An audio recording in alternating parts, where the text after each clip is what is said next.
everybody, and welcome back to another episode of the Toku Roundup. Yeah! Need to turn the volume up. I, of course, am your kind of smoke overlord and Roto God extraordinaire, DLBot 15. With him joined by the flamboyant flyer, Flutter 98.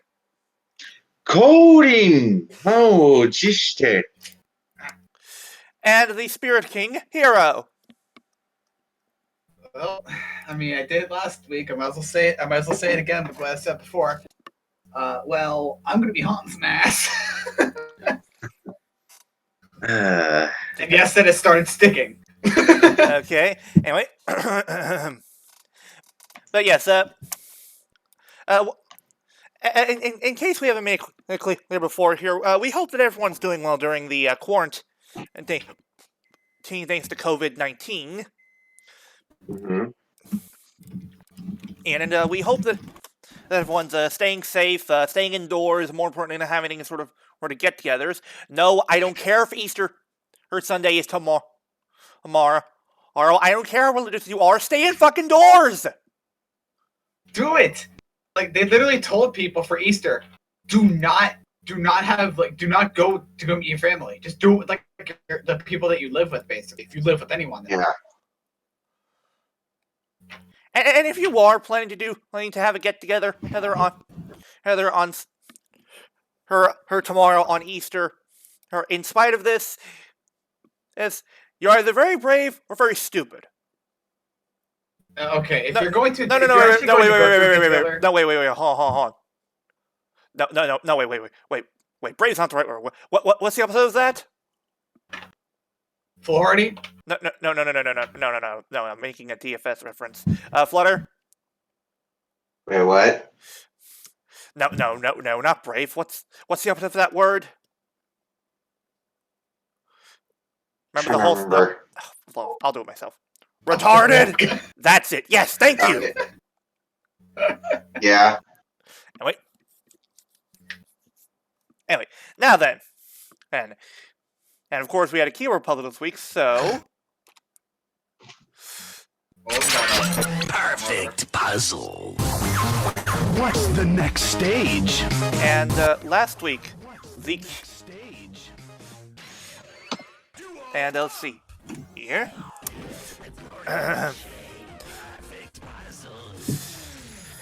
Last week's answer was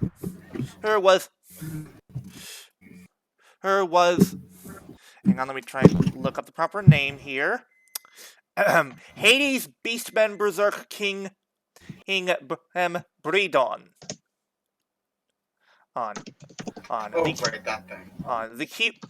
The keywords were brave, nightmare, and bells. The brave references because he voices is the king of braves in Gao Gai Gar. Yes, that counts. Counts using keyword puzzle because referencing something involving the character or actor.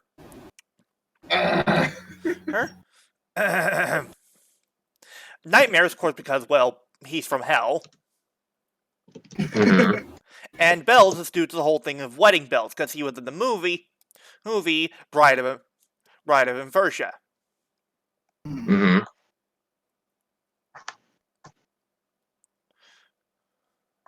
Yeah. But that was Scotty's pick last week, and we do have one this week, don't worry, and it's actually Flutter's pick. And he picked a surprisingly good one. It's honestly one that I'm surprised we hadn't used yet, but anyway. With that out of the way, we don't have much news to cover, but we decided to do so that we wouldn't have to cover 6 bloody episodes in one recording. Anyway, that's going to be a rule from now on here at the Toku Roundup. If there's unless there are certain circumstances, regardless of the news we have, we will do an episode every 2 weeks if there are at least 4 episodes present. Yeah. Mm-hmm. Anyway, now then, and with that out of the way, we move on from the discussion of last week's hero puzzle to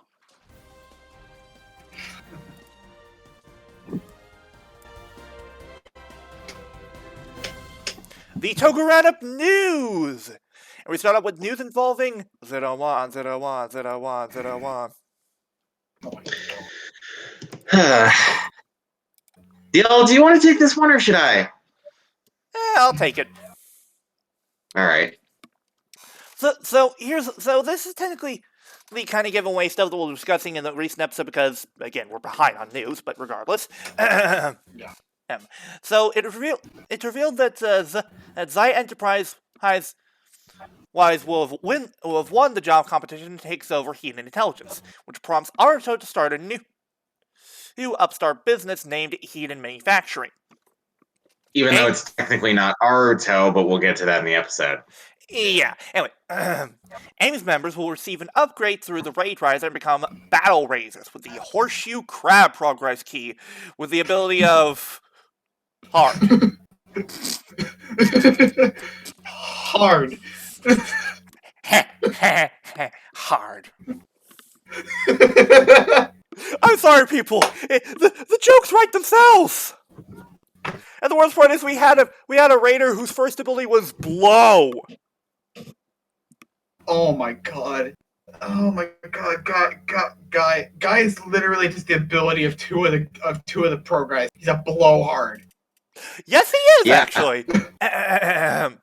Naki, he will also make her debut in the series. Finally, Thouser will receive Eva's comeuppance, and it's due to every writer in the series, save Horobi, teaming up to kick his ass, which includes Yua giving Guy her 2 weeks notice. Yep. And Jin will actually be involved thanks to a force rival team up in order to save Izu from being destroyed. Right. Yeah, but I still know even Jin, like, even though he's like a rival to Aruto, even he's like, nah, I just want to kick the ass of the CEO just so I can tell him how I actually feel. Yeah, because Guy is a complete dick. Which, before we continue, let's make one thing clear here. We don't hate Guy as much anymore. Not to say he's not an asshole. Oh, he's still an asshole. But recently info has come out thanks to his actor in an interview. I forgot what's the name of the actor. Nachi Sakurai. No, not Nachi Sakuragi. Yeah, here. Nachi Sakuragi, who apparently based his performance of Guy on several characters, including Kusaka, Frieza, and Gendo Ikari. Mm-hmm. Am I missing one? Which No, you're not. Kind of. Now, here's the thing. Yes, he's a complete asshole, but honestly, let's be fair here. The actor's working his gimmick. Yeah. And honestly, here's the thing. And the reason why we give credit to this guy is because, look, in other circumstances, actors like him would probably crumble under the pressure of all the amounts of hatred and bile the audience has towards the character. Like, here's the thing. Yeah. It's easy to play the villain, but it's not easy to play a villain that's hated so much. No. Yeah. It's really Not to mention, he originally didn't audition for Guy. Wait, what? He originally auditioned for Aruto Isamu. Really? Yeah. Yeah. Uh-huh. I had no idea. Wow. So Read the translation thread of the interview, and that's the first thing that comes up. wow, It's funny. That's honestly cool. So basically, he went from playing Aruto to playing an evil Aruto. Pretty much, yeah. Not to mention, he's actually good friends with Aruto and Jin's actor, and in fact, whenever he goes over to Aruto's filming, Aruto's to his actor's house after filming, Aruto, they're such good friends that Aruto ends up cooking for him. Wow. So there you have it. Here, it's a case of hate the character, don't hate the actor. Separate the art from the artist, yeah. Anyway, Yeah, he's literally trying to do this. So yeah, he's trying to make us hate Guy, and the fact that he's doing such a good job here, that deserves her some praise. Anyway, who wants to take this next bit? Yeah, I'll go ahead and cover the Care Matrix scans. So Alright then, you may fire when ready. So Televicoon has also revealed scans for Kira Major, which revealed the newest mecha, Machine Gun King Express, which is formed by combining Machine Express with the purified machine form of Darkness Mega Beast Mecha Smog Joki, Machine Joki. The original form is that of a T-Rex and a steam engine. Its purified form was created when Judo thinks up Machine Express from the white Kirame stone. Plot point. Plot point. That'll matter. I'm sorry, we had something stuck in our throats. I mean, like, I seem to have the plot stuck in my throat. Like, Anyway, okay. yeah, Hiiro, you can cover this next one.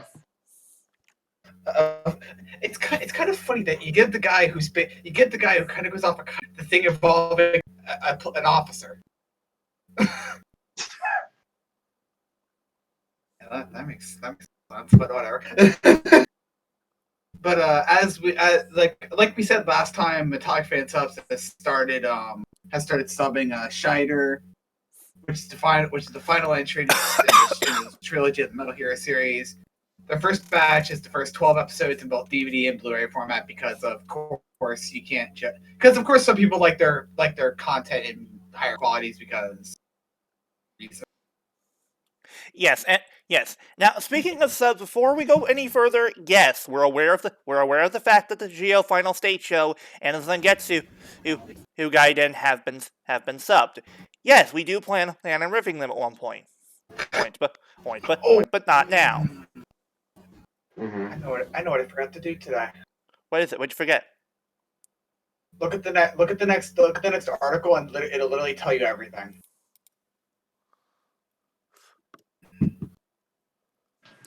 At the bottom of it.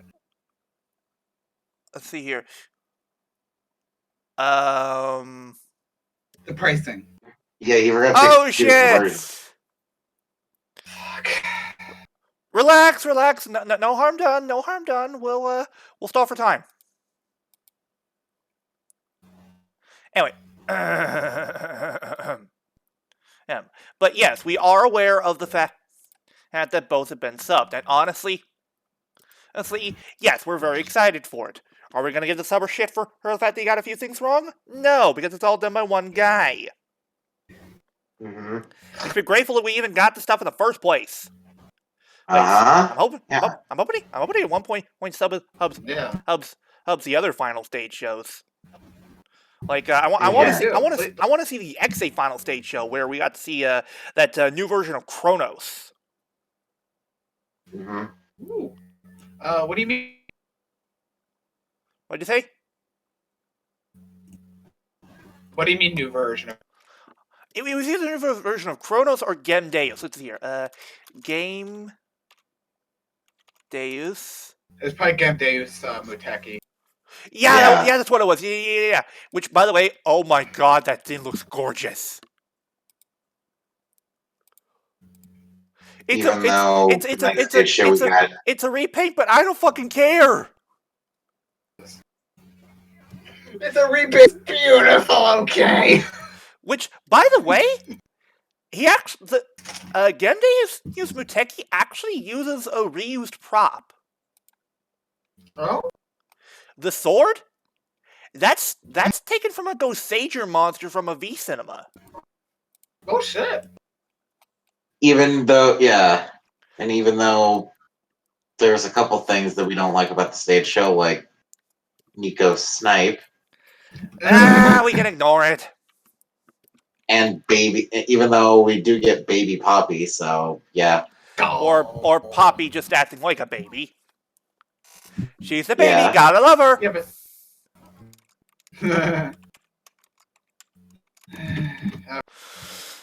let me just see here. there's that one. Let's see here. Gosager returns. Let me just look up here. Returns. Gosager returns. Just look here. Here we go. Oh, Gosager returns. Hearns, That last epic. Okay. Yep. That confirms it. Take a look at the sword in the concept art. okay. Just waiting.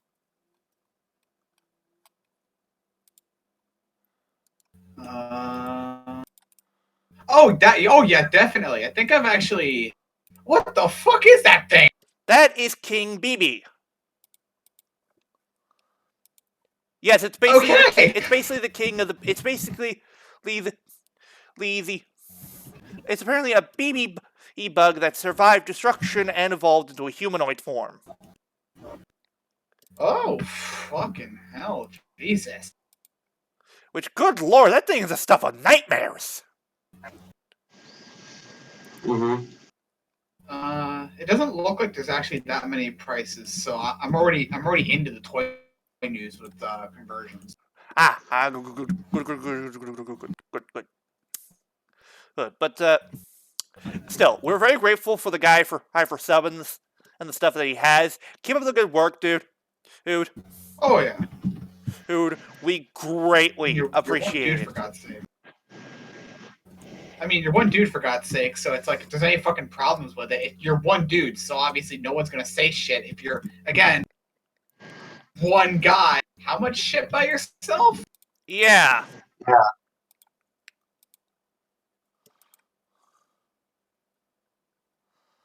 I mean, we can obviously, we can move on. Right. But yeah.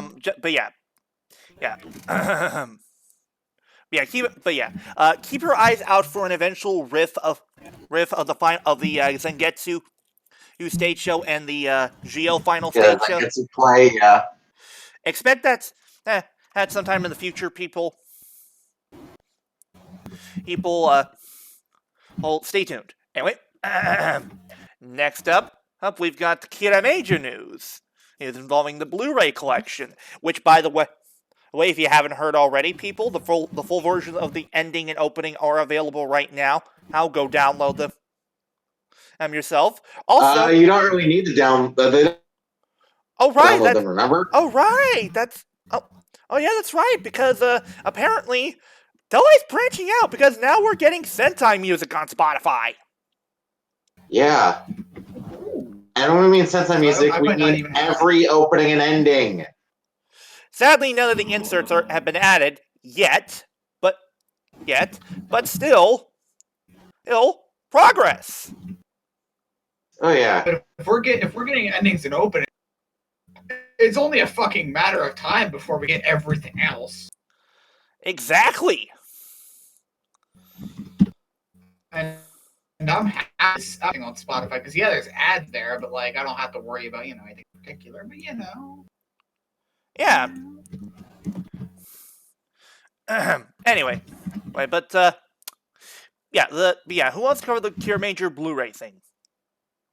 Should I cover it? No, wait. Yeah. No, wait. I want to cover the next one because I have a joke prepared. Oh, okay, so I'll go ahead then. Yeah. So, Toei Video has announced the first Blu-ray collection for Cure Major. It comes with the first 12 episodes, as well as a promotional liner card, 8-page booklet, and CD and bonus features. And the bonus features include the production press conference and an ending dance video. It's priced at 21,780 yen, or $201.02, and will be released in October. Yeah, so Cure Major fans, look forward to that. But now, all rise for the national anthem. Oh God.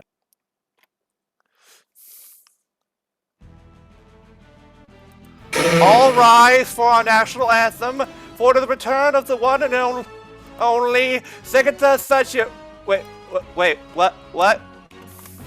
Wait, what? It's his son. Wait, what? Hold on.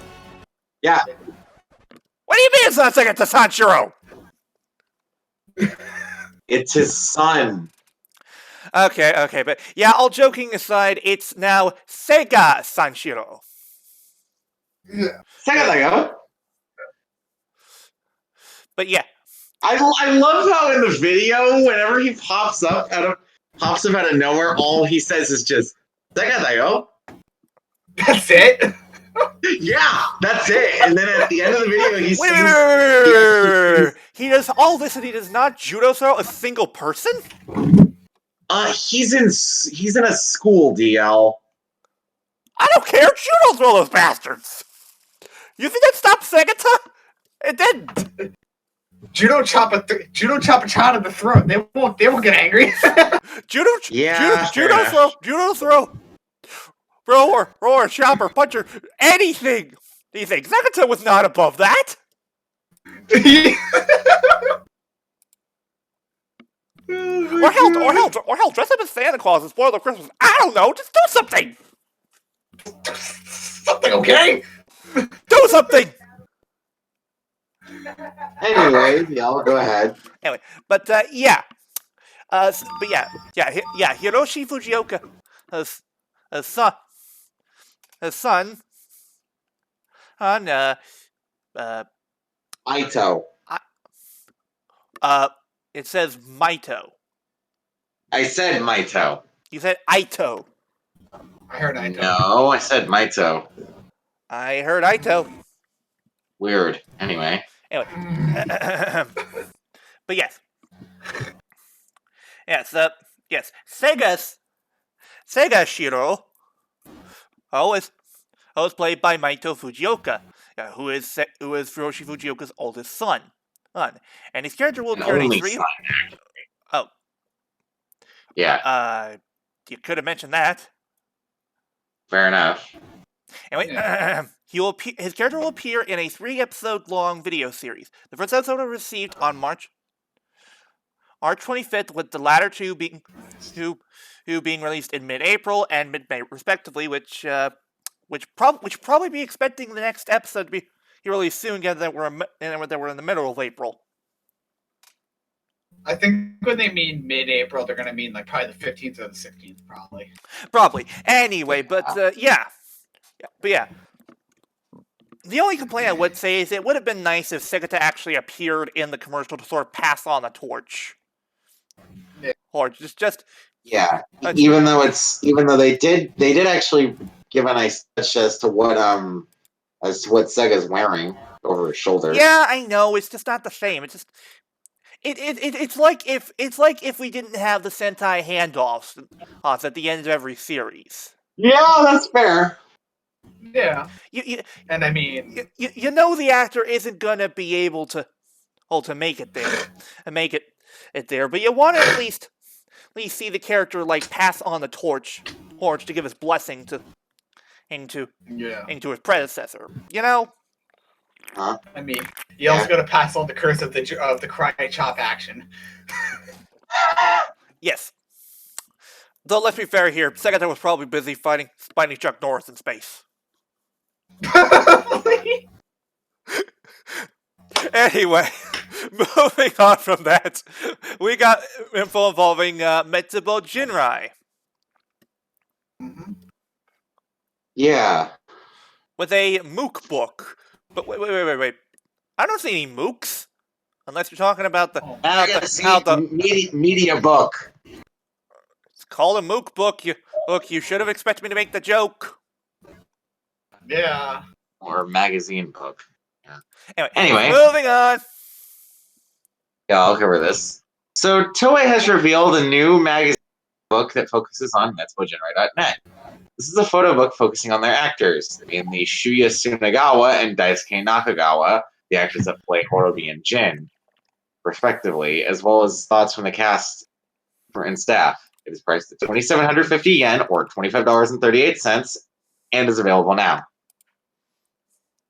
But yeah, rejoice, people. People, if you're a fan of Metsubo Jinrai, right, you get this. Who asked for this? I know I didn't. I didn't ask for it. I mean, it's a thing, so whatever. It's a thing.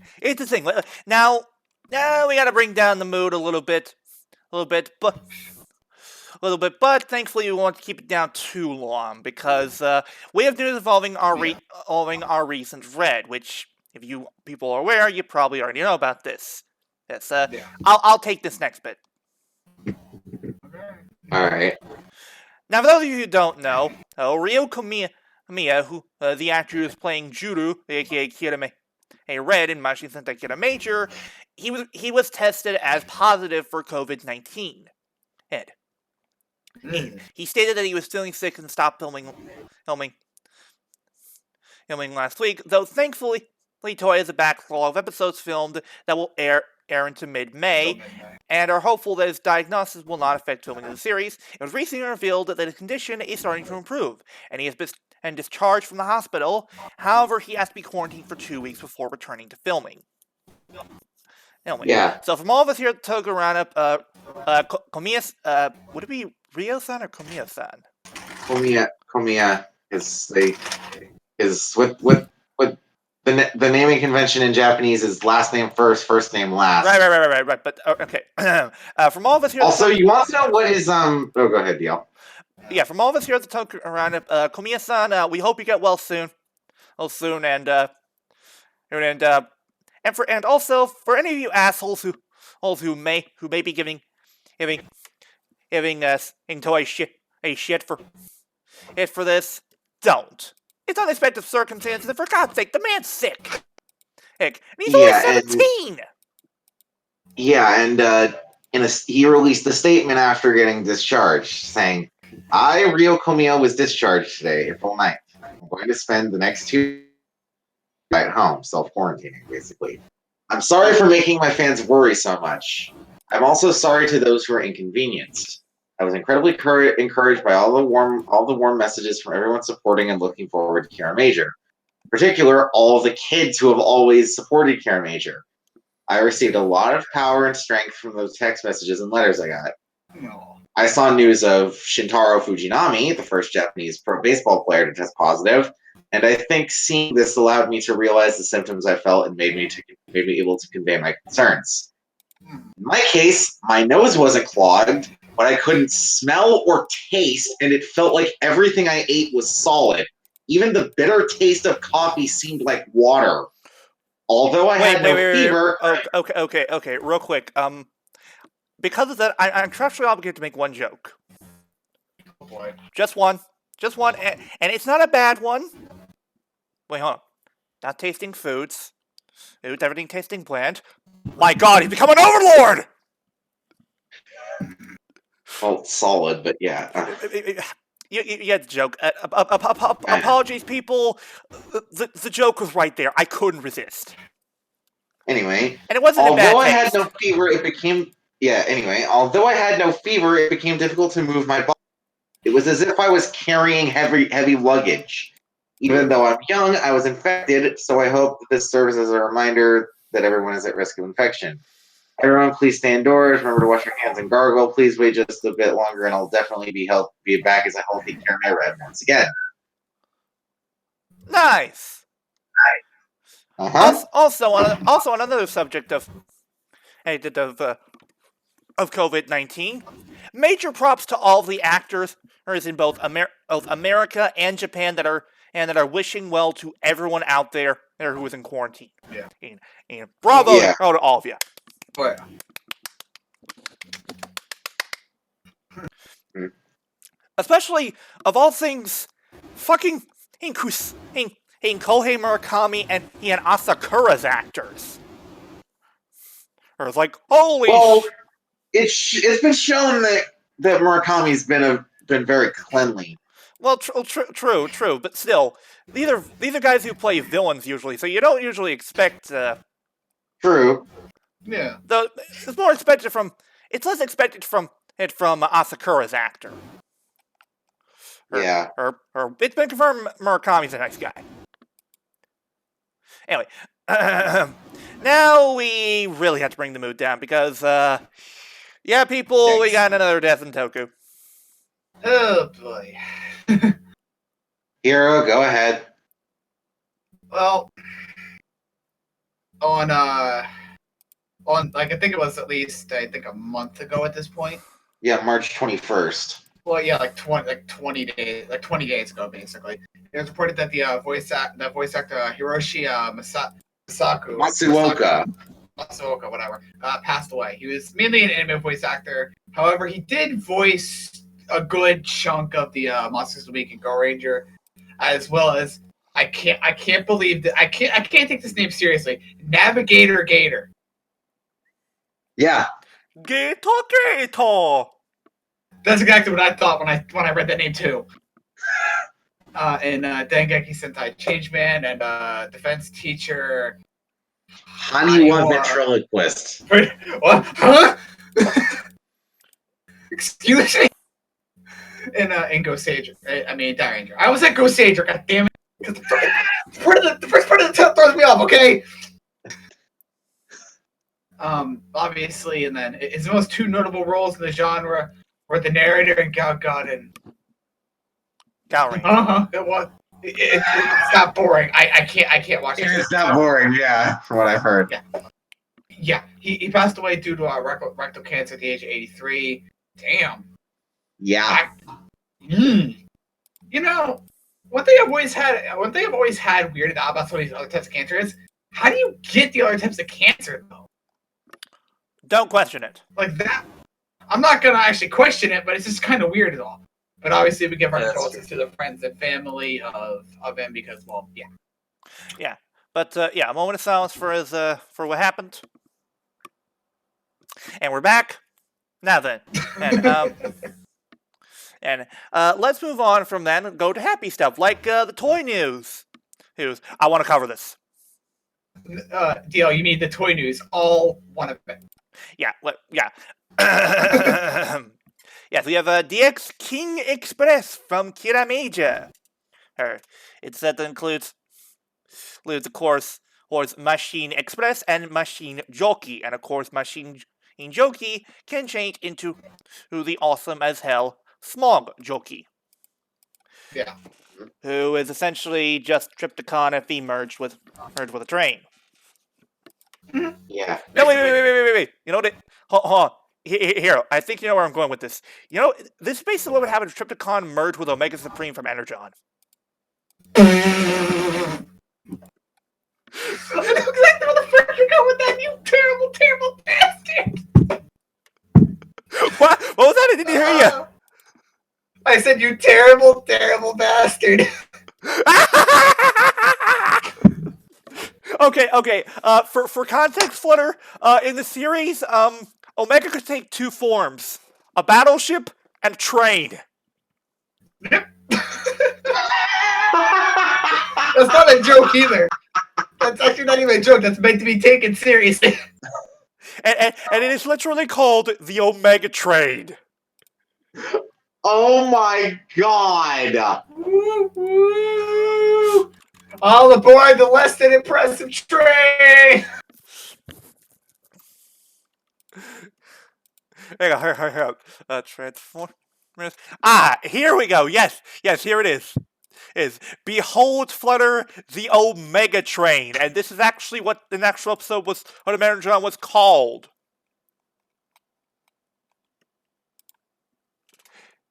Wow. Yes, he is literally carting around a goddamn boat. Hmm? No, that's not weird. Why do you ask? No, that's totally not weird. That's actually quite normal. Why do you ask? Anyway. But yeah.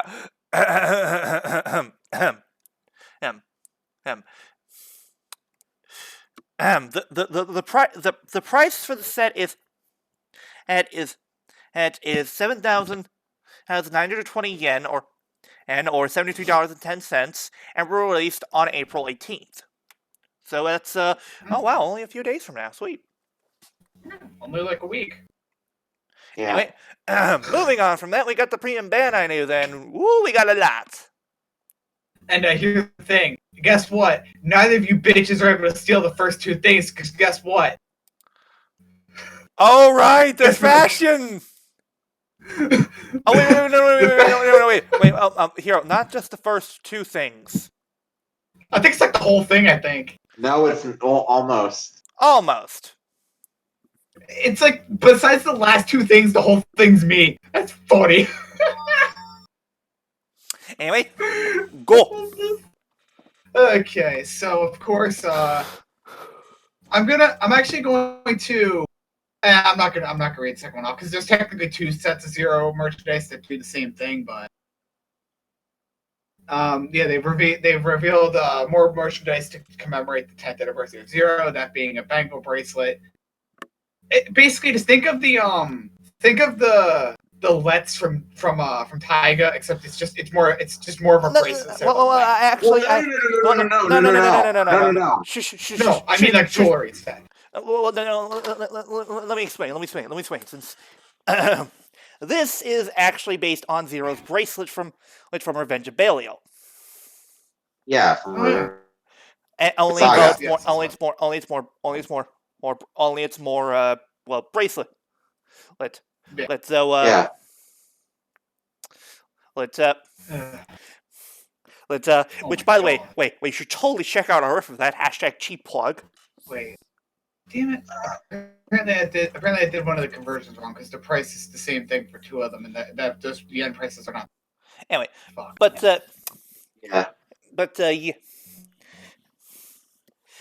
yeah, and for the record, yes, we're excited about the Ultra and Z, but we will not be covering episodes of it as they air, unless the first episode really impresses us.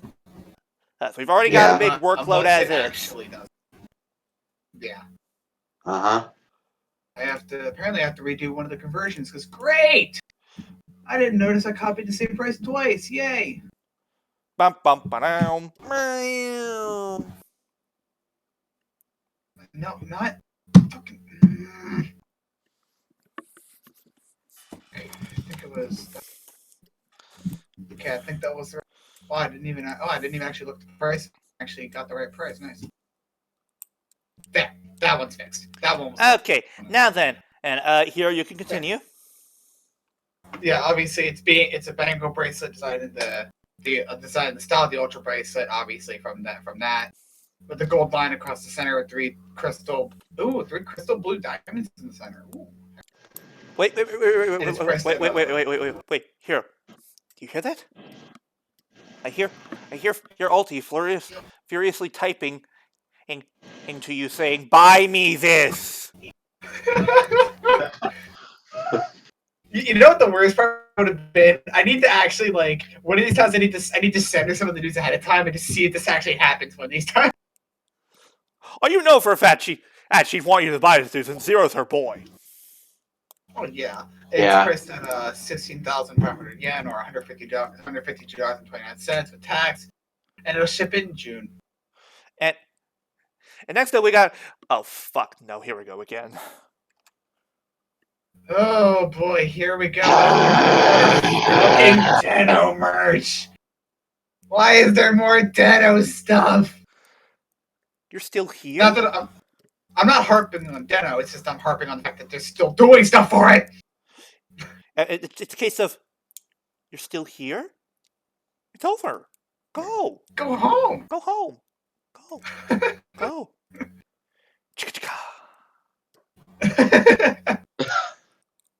Best part is I have that fucking movie on my shelf. I could literally watch that movie like tonight. I see you're a man of culture as well, Hiiro. Yeah. That being, it's revealed the most recent items in the fashion line cover. That being the Deno Magic bracelet. It's basically just bracelets themed after the four Taras, with their respective heads, Taro, torso, in the center. They're priced at 13,200 yen or $121.83 with tax each, and will ship in May. Which means they'll ship like sometime next month. Sometime next month. Yeah, anyway, next! Oh shit, here we go again. Okay. Now, in collaboration with the jewelry brand Harakiri, Primavera has revealed a set of jewelry focused on decay. First starry necklace and earrings. They are made of silver note 25 feature design with Decade's helmet and series logo on the back. The earrings come in obviously in hook or stud types because you can't just have one type out there. Also, on the subject of Decade, big props to Monster Hero Inoue for doing that one video, for COVID as Tsukasa. Yeah. Just holy crap, dude! This is why I like you. Oh, that's why I love Tsukasa. Like the season was a bit short, but yeah, there Yeah, were reasons for it. I know that. Yeah, Okay, anyway. so let's see here. There we go. Continue. I was trying to find Ramos. There we go. Yeah, the earrings come in hook or stud types, as I said, and so does One Piece, and so does One Piece instead of a pair. Wait. One Piece? Did you say One Piece? One Piece? Are you Oh, One no. Piece? Oh God, did I? Oh God, I said One Piece. Oh no! Oh no! If we could actually get away with playing the theme songs, I would have just had you just bring in the fucking bot and just slowly just have as I said One Piece, you slowly just ramp up the volume of the One Piece theme song. As it just eventually takes over the commentary for a couple seconds. If we had it, I would have totally. Hold on, let me see if I can actually pull that off. Let's see here. Hang on. Give me a moment. Give me a moment. Let's see here.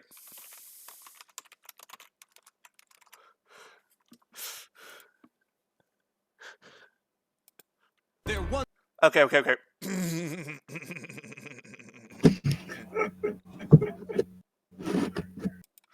Oh boy. Okay. Quickly read it off again. Well, there's sold as One Piece. So, oh God. That was playing on my end. That's why I was making the joke. Oh God. Oh God, did I just say One Piece? Yes, you did.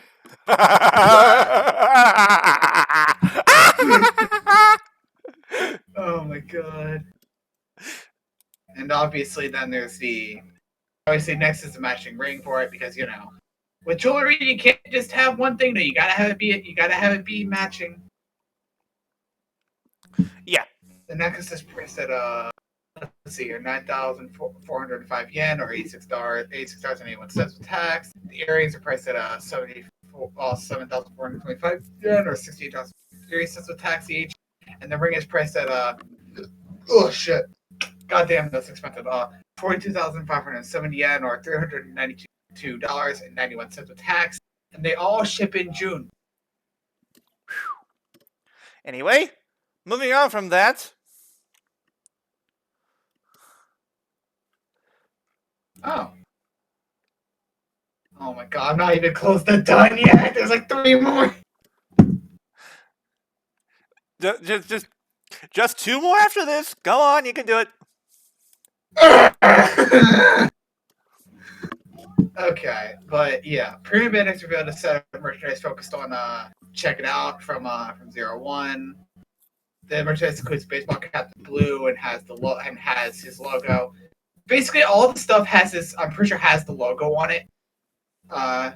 Yeah, his logo in white. 3 t-shirts in blue, white and black. A hoodie, which in the first episode he appeared in was worn by Izu, which was kind of odd considering what happened in the episode, but whatever. A multiple towel and a yellow bandana. The hat itself is priced at 4,950 yen or $45.06 with tax. Shirts are priced at 1,300 yen or $30.46 with tax each. Hoodie priced at 800 yen or again $30.46 with tax. And the muffler towel and bandana are priced at 1,100 or 1,100 yen. God damn it! I gotta. Is there an 1,100 somewhere in here? Because I put the price too high.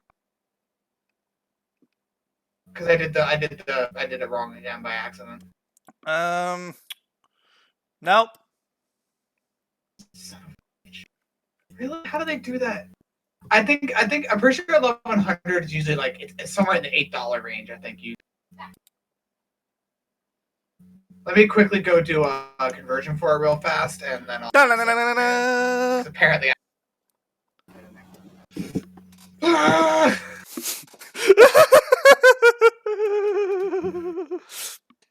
Wait, hold on. How is a hoodie that's 8,800 yen only $30.46? I don't know right now. It's prices, okay? Fair enough. Just know that like their prices and they're like not that they're weird. It's just that how do they do that wrong? Like I'm pretty sure I'll go over the 800 again. It's actually the 8800 one is actually is $81 tax, and the muffler towel and stuff are priced at $1,100 or $10.15 tax. All the merchandise obviously will ship in May because, well. Yeah. Also, I'm confused by this picture. Oh.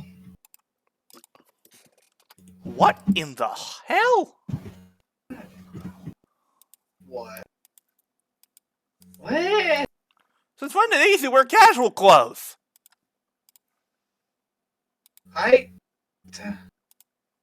Remember that fashion show that we covered a while ago, and the Oh! 01 act? That's where this was taken. Yeah.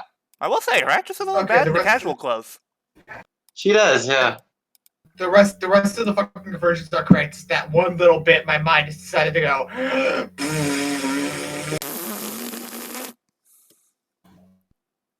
Anyway, moving on. Continue. And of course, oh look, more Zero shit. The next piece for Zero is a 10th anniversary watch. Hold it, dude. You. Oh yeah, he shot up. Keychains, fuck.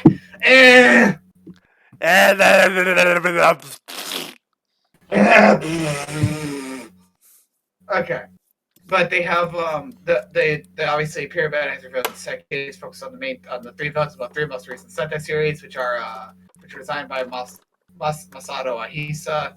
The villains are Waizaru, Migo, and Ikagen from Q Ranger. Yeah. From Resoldier, Lupat, and Q Ranger, respectively. They are priced at 770 yen or $7 limit system tax each, and will ship in June. I will say that's not a bad price for keychains. Yeah, it's not terrible. I mean, it's literally. It's just about $7 or $8 a pop for each of them. I mean, and combined, that's only $21. That's it's gonna be. I think it's gonna be like 20. It's 21.33 with tax overall. That's honestly a bargain. That's not terrible. Honestly, the designs are the designs of the keychains are all really good. Look, they all look very accurate to the characters, or it's very stylized. I appreciate it. Yeah. Anyway, you can move on to the next bit. Now it's the watch. Now we're at the watch. Wait. Hold on. Say. What? It's rider time.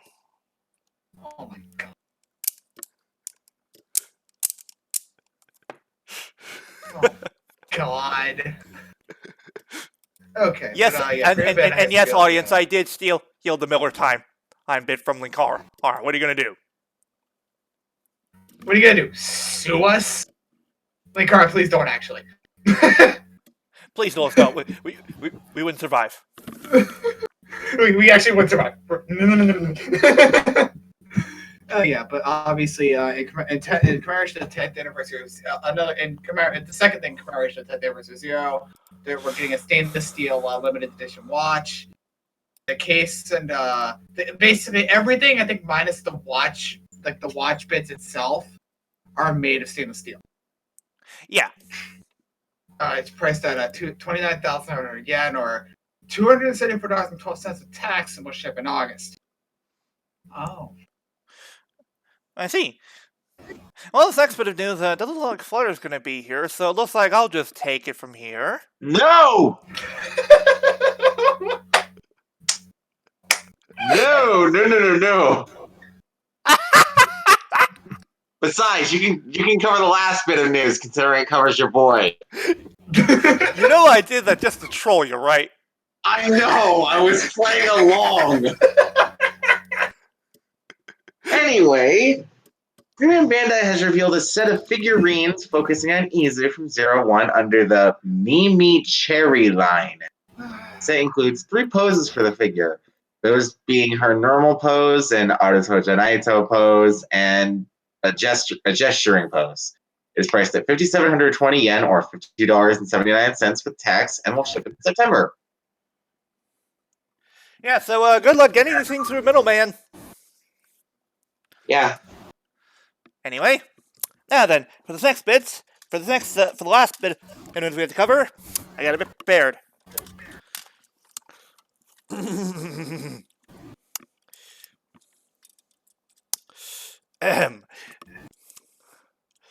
Grade X0.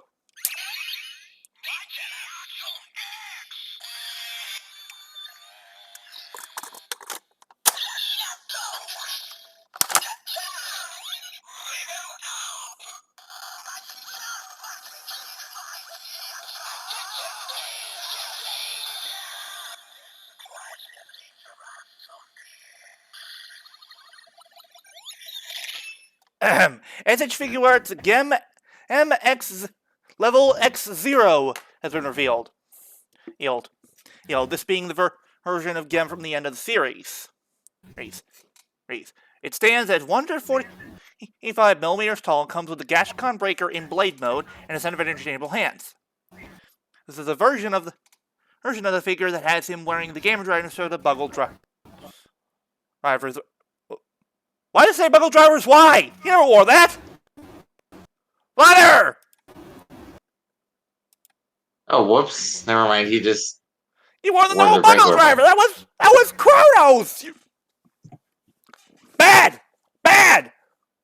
You can tell... Can you tell that I haven't seen X8? And yet you were Anyway. with us when we covered it. Like, it was mainly the end game, but whatever. Boy! It is, of course, Tommy Shop exclusive, if priced at 6,380 yen and or $58.89, and will ship in September. Oh, hey, that's my birthday month. Sweet. Anyway. Now then, with that out of the way, move on to different things because... Super Hero Time starts now. Yes, it's superhero time and... Oops. Whoopsies.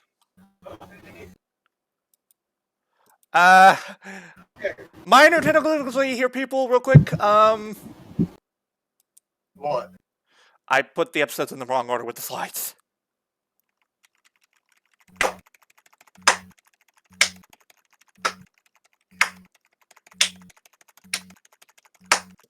Come on, you knew I was gonna do this. Anyway. Okay, come on. Here we go. We'd start with 01, episode 29, titled Our Dreams Won't Break. We start off with how the last episode ended, with everyone basically turning into a human gear hate mob. Thanks a lot, guy. You prick. Anyway. Now, thankfully, the crowd dispersed when Fua shoots his gun in the air and says, "I'm with Ames. Everyone get the fuck out of here." And that's where we learn that, and that's where he basically reveals what he's learned about involving the chip. And, well, Guy basically says if he wants to learn about the chip, he must swear loyalty to Zaya Enterprise, become a tool for them. But he first says fuck no, but then we hear another voice come from him.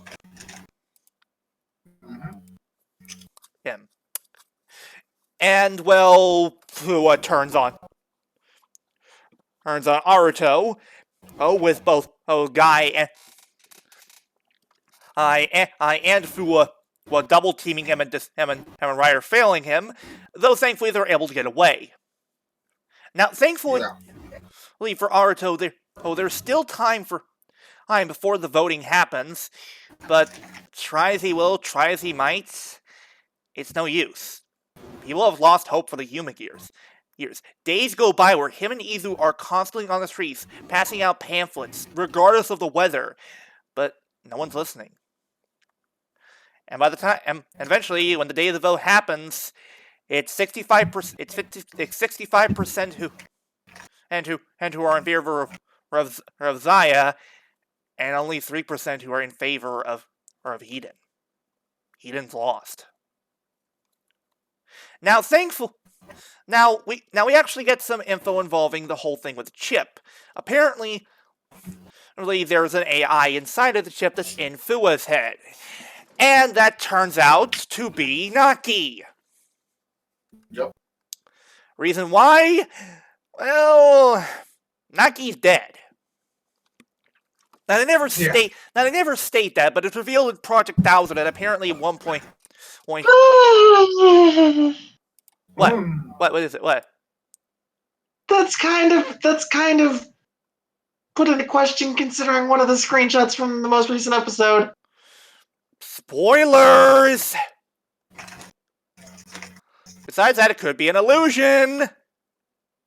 Fair enough. Anyway, but yeah.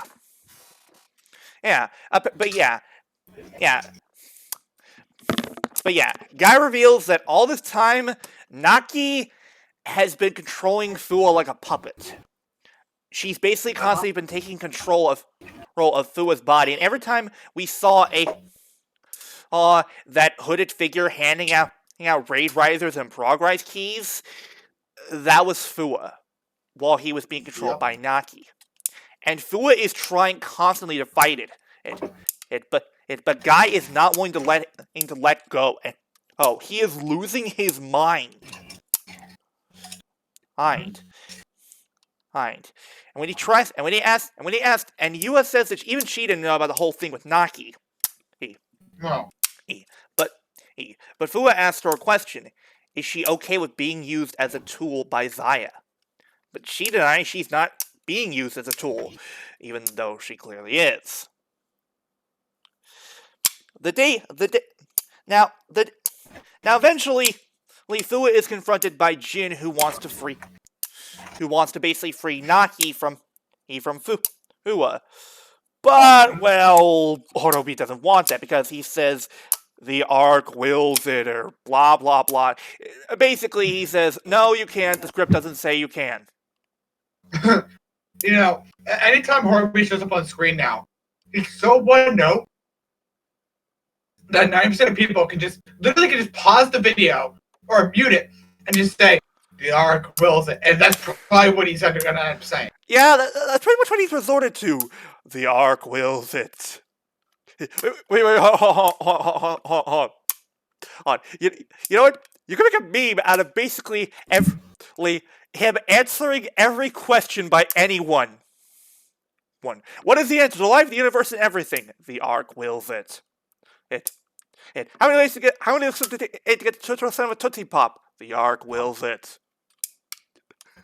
What's the recipe to these cupcakes they made? The Ark wills it. Okay, that's not exactly answering my question, but how do you... The Ark wills it. Okay. All joking aside, back to the main episode. Anyway, but yeah, the day comes when then Aruto has, well, afternoon tea with Guy, where he is basically begging for him, even going so far to get on his hands and knees. He's grovel before Guy and saying for him, "Don't kill the human gears." But Guy's not gonna listen. Now he orders Fua and he says the first thing that should be done is to scrap Izu. And he orders Fua to do it. Though thankfully Fua is strong enough to resist Naki's control. Even after Yua says for him to do it because, as quote unquote, the president's orders are absolute. But yeah. Yua changes into a raid riser form, which we actually do get call for it, which is equip. Mhm. Which eventually the fight's taken outside and Naruto tries to fight off Yua with Metal Cluster Hopper, but the guy also changes into Bowser, and well, Naruto can't fight off two threats at once. No. Eventually, though, Fua manages to get control long enough and actually asks Yua a question. What is her dream? What does she see? He is the future for Zaya. And he says that that he will not accept her until she says that. And thus Fua uses the key the guy gave him earlier, the Rampage Gatling key. And thus we see he transform into Rampage Vulcan, and holy mother of God, this is one of the most badass forms ever. Okay, guy. Come here for a second, guy. Why do you keep giving your rivals, the people who are going to kick these keys? Let's be somewhat fair here. He expected Naki to be fully in control of him, and that's why he gave Fua the key. Yeah, but like every time he's done that, something has come up that has made the keys work against him. Also, I will admit, I like the pun they have with part of the jingle, gathering round. That's honestly clever, given it's basically summoning all the other progress animals to gather around, and of course, gathering around can refer to a gun. Yeah. And we actually see the henshin, and holy shit, this is this is easily Fua's coolest henshin. And fuck catching a bullet, fuck punching a bullet, fuck backhanding a bullet. Fua just straight up walks through the bullets. Yeah. I mean, yeah, he staggers a little bit, but I mean, like, you're getting hit by energy bullets. You're gonna stagger a little bit. Yeah. And thus we see he's debut with this form, and good lord, Rampage Vulcan's a fucking beast! Here's the deal, people. The Rampage Gatling key gives him access to all the other progress animals besides Hopper. He has access to Mammoth, Cheetah, Hornet, Tiger, Polar Bear, Scorpion, Shark, Kong, Falcon, and Wolf. He has access to about, what is it? 10. 10 keys? Holy shit! 10 keys. And they are grouped into sets of 3. Now, you might be asking, where's Wolf in this? You'll see later, but there's 3 specific finishers that he has with this that'll be told later. Yeah, they're split into 3 groups. Power, speed, and element. And yeah. Power is used by combining the powers of breaking Mammoth, punching Kong, and biting Shark. Speed is when he uses rushing Cheetah, lightning Hornet, and flying Falcon. And element is when he uses sting Scorpion, freezing Bear, and flaming Tiger. You know, with at least two of those 3 groups, he's using literally Fua uses keys from all 3 of the main riders. Yeah. But yeah, this form absolutely demolishes both Yua and Guy. Yes, that's right. He fights off both Guy and Yua on his own. That's how fucking powerful this form is. By the way, I've done the math at this point. At least in this episode, Guy and Yua were technically hit by the equivalent of I think Yua got hit by 10 of them. Guy got hit by a finisher. Yua got hit by like at least maybe hit by a wolf. Guy got shot by a wolf bullet. Well, that was all of the We're getting to that. We're getting to that. That was Right, fair 10.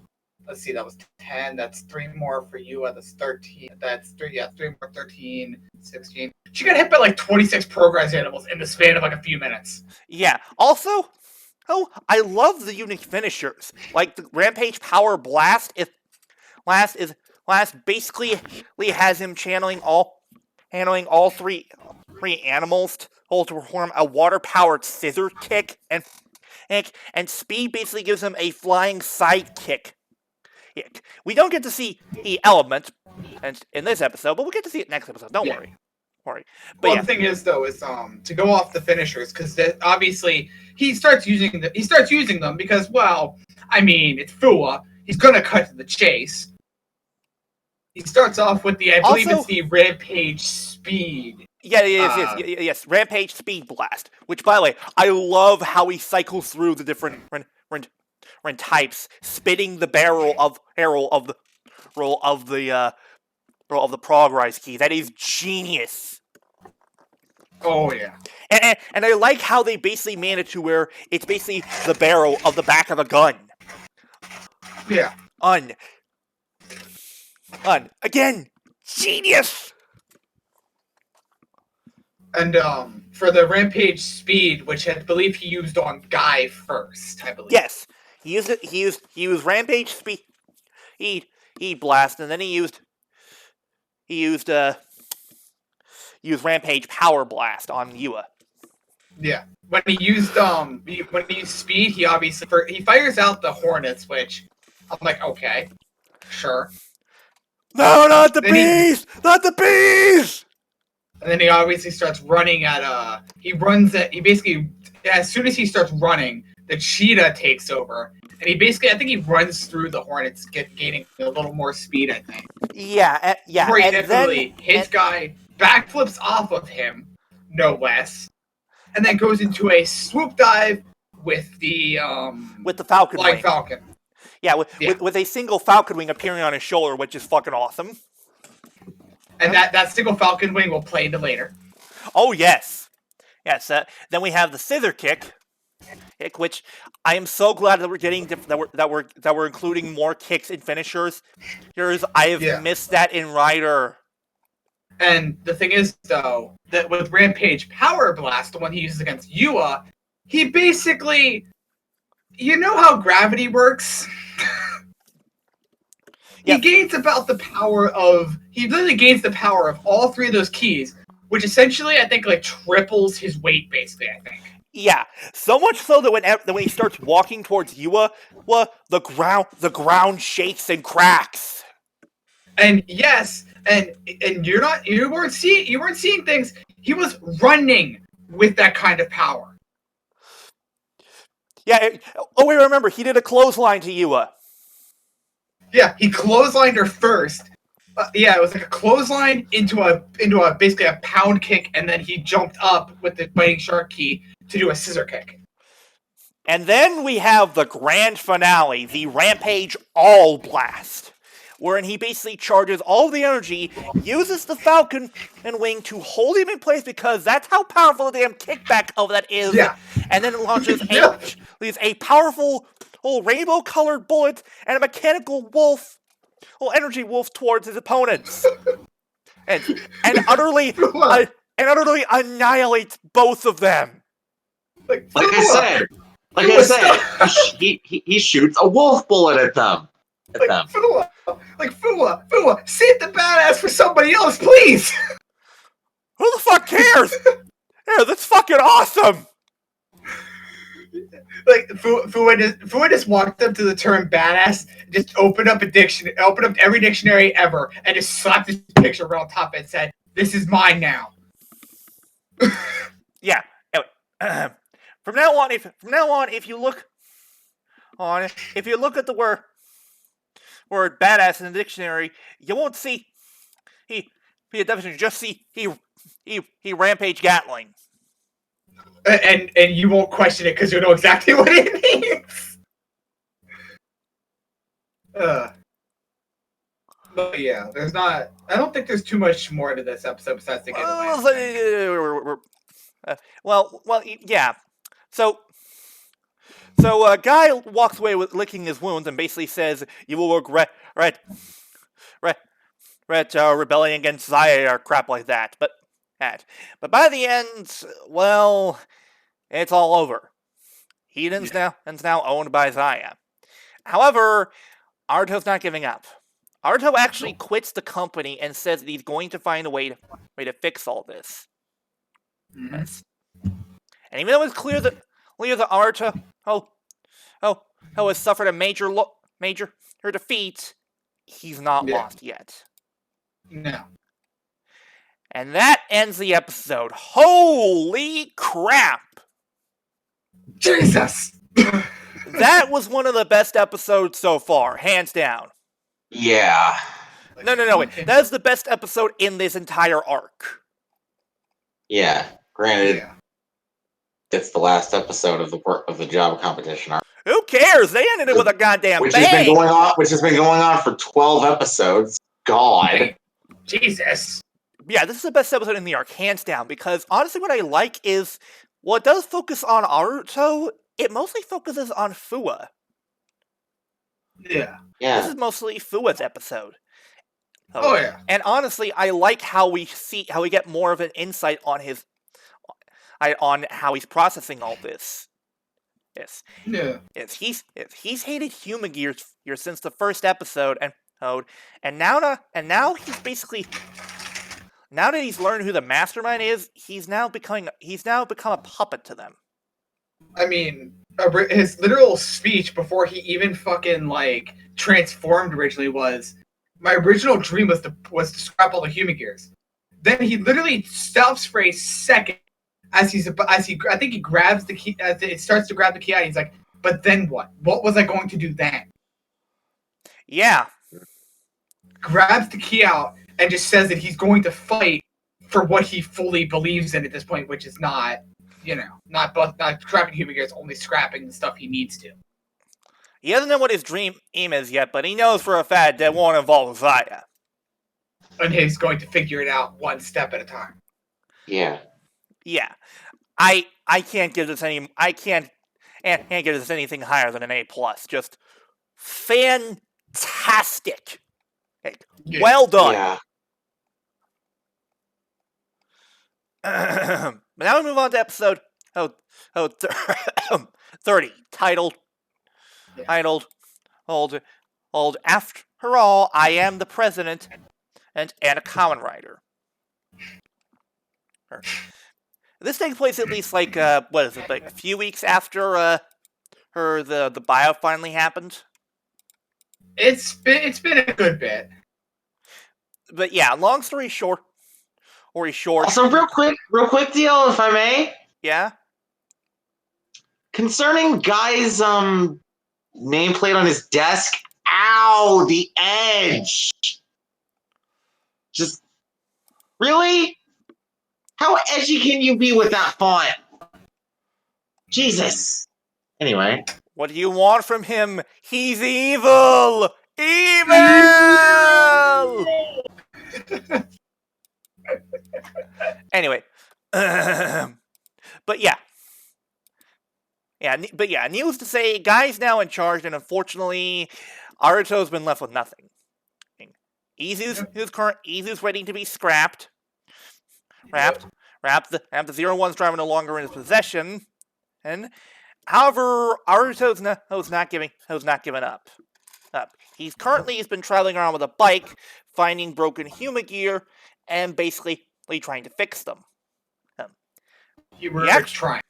He actually has a meetup with Jin, who basically says that when Aruto said that stuff to him about how a friend wouldn't do that, as to what he did in the human gears in the first half of the series, he actually took that to heart.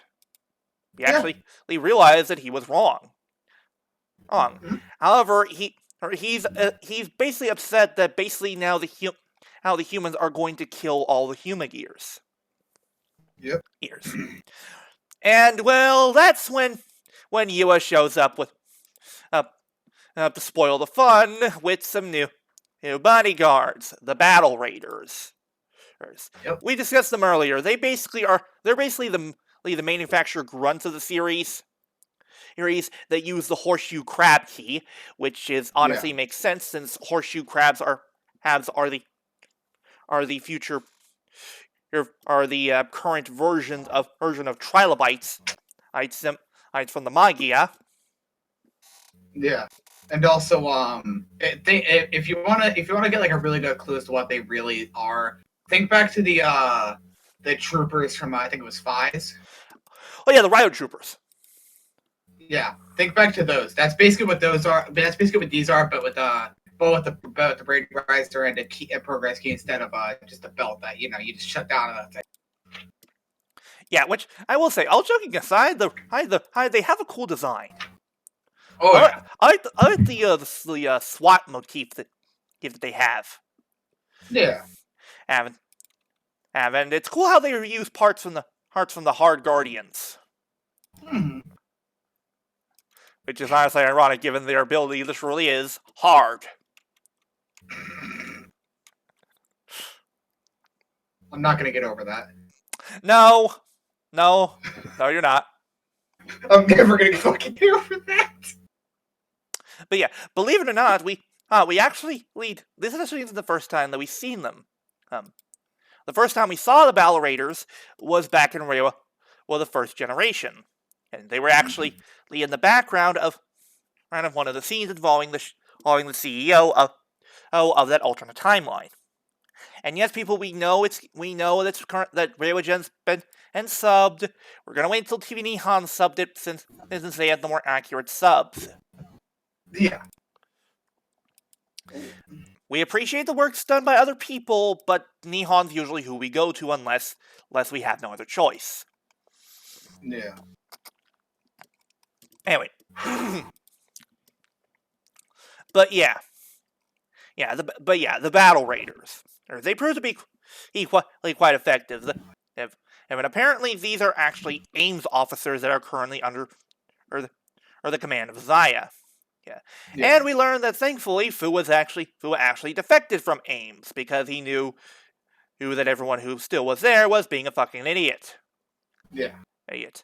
And thus he goes into Rampage Vulcan and to fight Yua again. And well, Yua is clearly no match for him.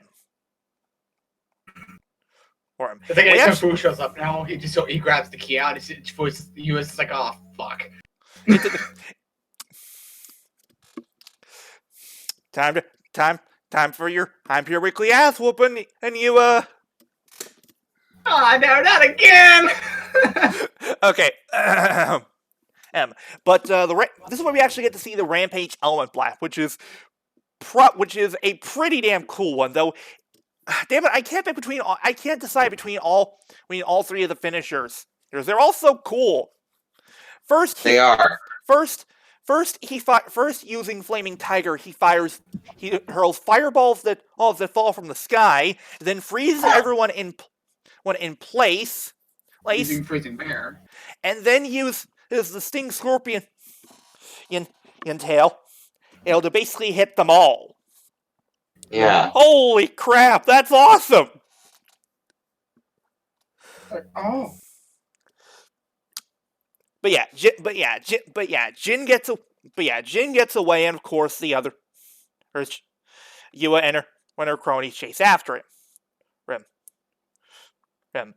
Aruto learns about the whole thing involving Naki and such from Fuwa, and basically he says that he's going to fight Zaya because they're the ones responsible for this all. Yeah. And apparently Yua said that Jin was headed for the heat and building. And guys. And well, when Guy goes to check on Izu, who and the 01 driver, they're both gone. Yeah, Jin stole both of them away from Guy. Aye. Of course, this ruffles Guy's jimmies, and he basically goes out to stop, out to find Aruto, and get the driver back, and tells Yua to basically start erasing all the data from the human gears from satellite Zaya. And yes, we know TV9 calls it Zaire. It's look, this is the one time I have to give TV9 the L. It's clearly not Zaire. It's Zaya. Yeah. Zaya. Z-E-A. Zaya. Yeah. Now then, and we cut back to Arjo, who's currently trying to fix up a human gear, though that's when Jin arrives and actually gives rise with Izu and the 01 driver, giving both of them back to Aruto, saying he didn't do it because they asked him to, he did it by choice. However, he's confused how exactly he'll be able to activate Izu. She's lost all of her data. Not quite, as we see Aruto hook up some machinery and pull out the human gear progress key for Izu, thus reactivating her. Jin goes to take away Izu and basically says that apparently once a human gear has reached singularity, they're free from orders from either Zaya or the Ark. Mm-hmm. Now Aruto is very adamant on Izu not wanting to stay with him, since he knows that if she stays with him, she'll be destroyed. Yep. Though that's when Guy shows up to spoil the fun. Mm-hmm.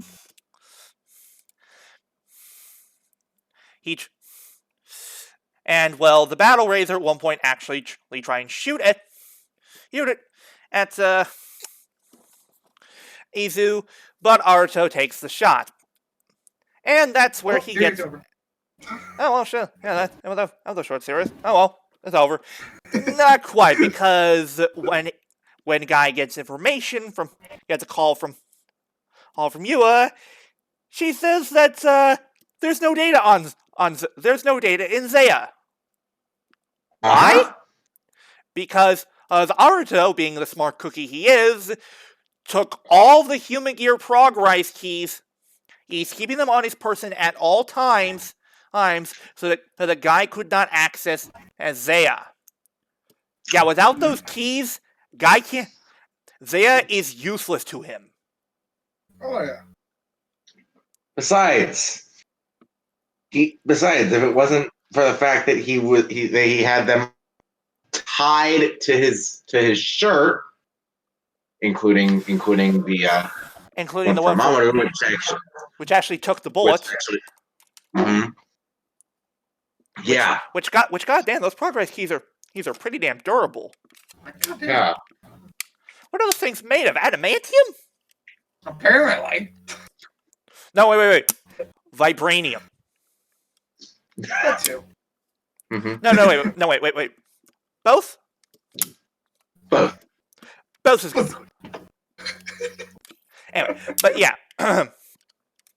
Aruto tries to equip the 01 driver and activate it, but it's not working. He's not CEO of Hedon anymore, so it won't work. However, just when it looks like he's about to kill both Izu and Aruto, Aruto's suddenly able to from Flaming Tiger. Aruto's suddenly able to transform again, and thus he fights back against Guy. Mm-hmm. Eventually, he turns to the metal cluster hopper and, of course, kicks his ass at using the metal rising impact, which is... Well, first, here's the thing. He actually uses the key in the attached caliber. Oh yeah, that was pretty cool. Yeah. Cool. And thus we see that apparently metal cluster hopper's finisher is basically ripping off Fize's finisher here with a drill kick? Huh. Yeah. I guess. Still cool, though. But yeah, Guy gets his ass kicked, and he's, of course, baffled as to what happened. And he's no longer CEO of Hedon. How is he able to do it? That's because Izu was a smart cookie. She actually established a connection with Satellite Zaya. Well, no, not Satellite Zaya. She was looking up the proper paperwork online. Yeah. Where basically, she established Aruto as the CEO of a new company. And because, according to paperwork led by Hironosuke, that stuff, the 01 driver. Korinosuke, yeah. What? Yeah. Korinosuke, whatever. Okay. Hey. Stuff involving the 01 driver and such. Those are all property of Aruto. So, Guy can't really use any It's legal. his will. Yeah. It's in his will, so Guy can't do anything about him having the driver now because it's his property. Yep. And that's and Guy, 3 words or 4 words is the perfectly sum up your buyout of Hiden. Waste of your money.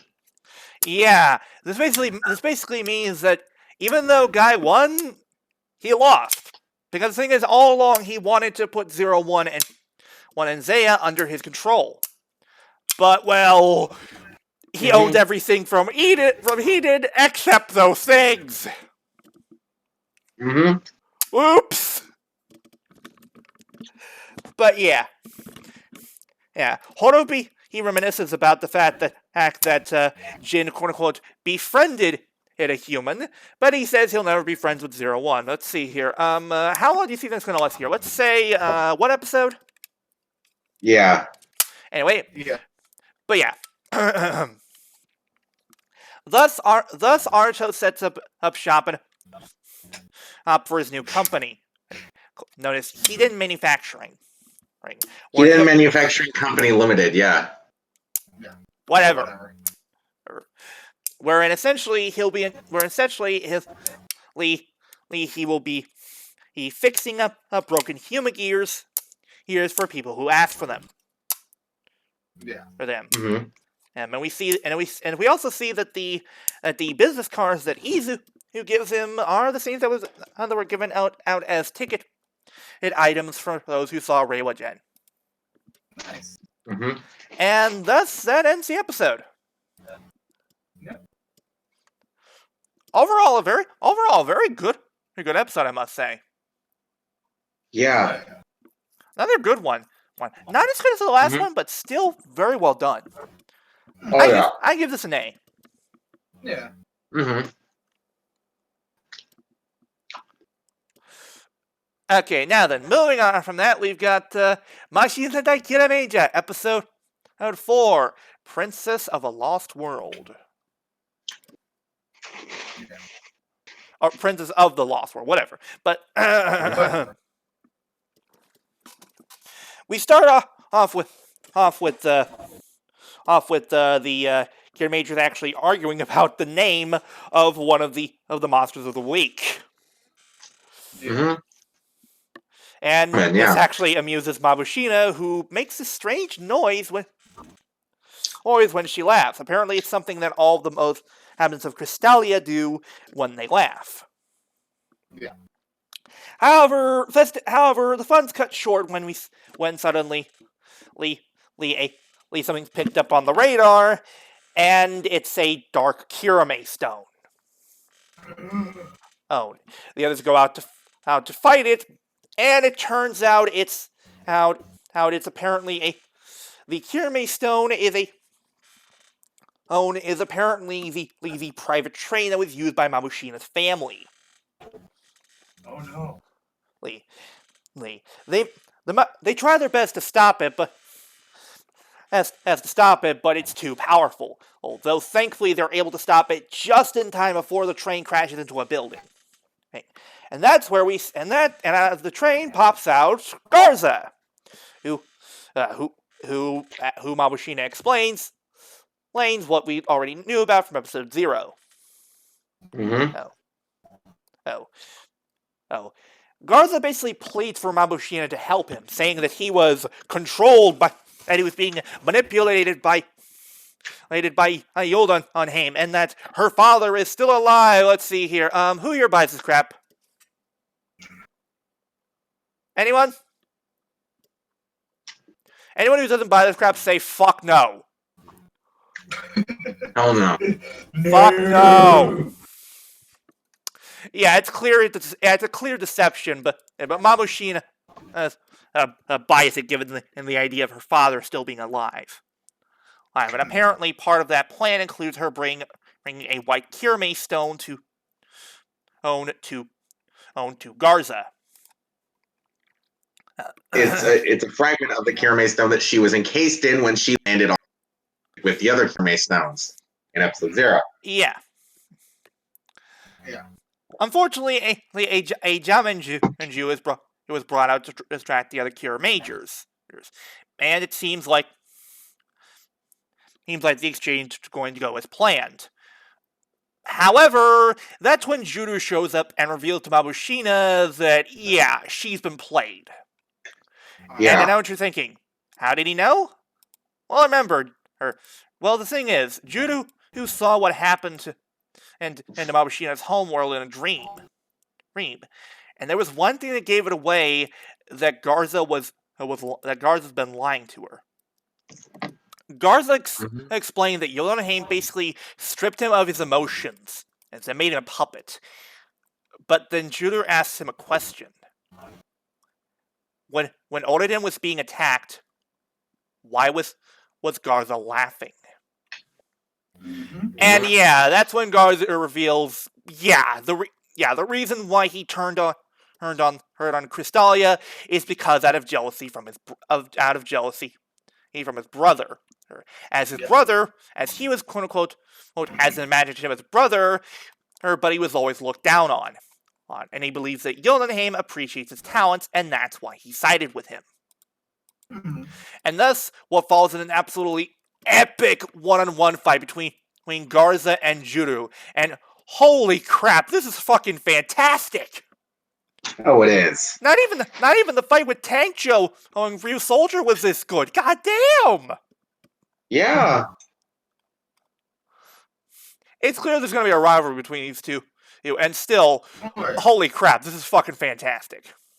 And apparently the thing is, because of... Apparently, Juru has some sort of connection to the king, and that's how he's able to see these things. Yeah. However, the Kiramagers arrive to help Juru, but that's when Garza basically jumps into Machine Joki and changes it into the much more powerful Smog Joki, a giant and Tyrannosaurus-like monster with sharp claws, teeth, and a chainsaw tail. Also, I love that it's a steam train. Yeah, that is pretty cool. Well, and honestly, it makes sense given one of the goals of Yoldunheim is to basically dirty the planet. Yeah. Mm-hmm. And yeah, thus we see Smog Joki in action. Holy shit! No joke intended. Smog Joki is a fucking beast. Oh yeah. This thing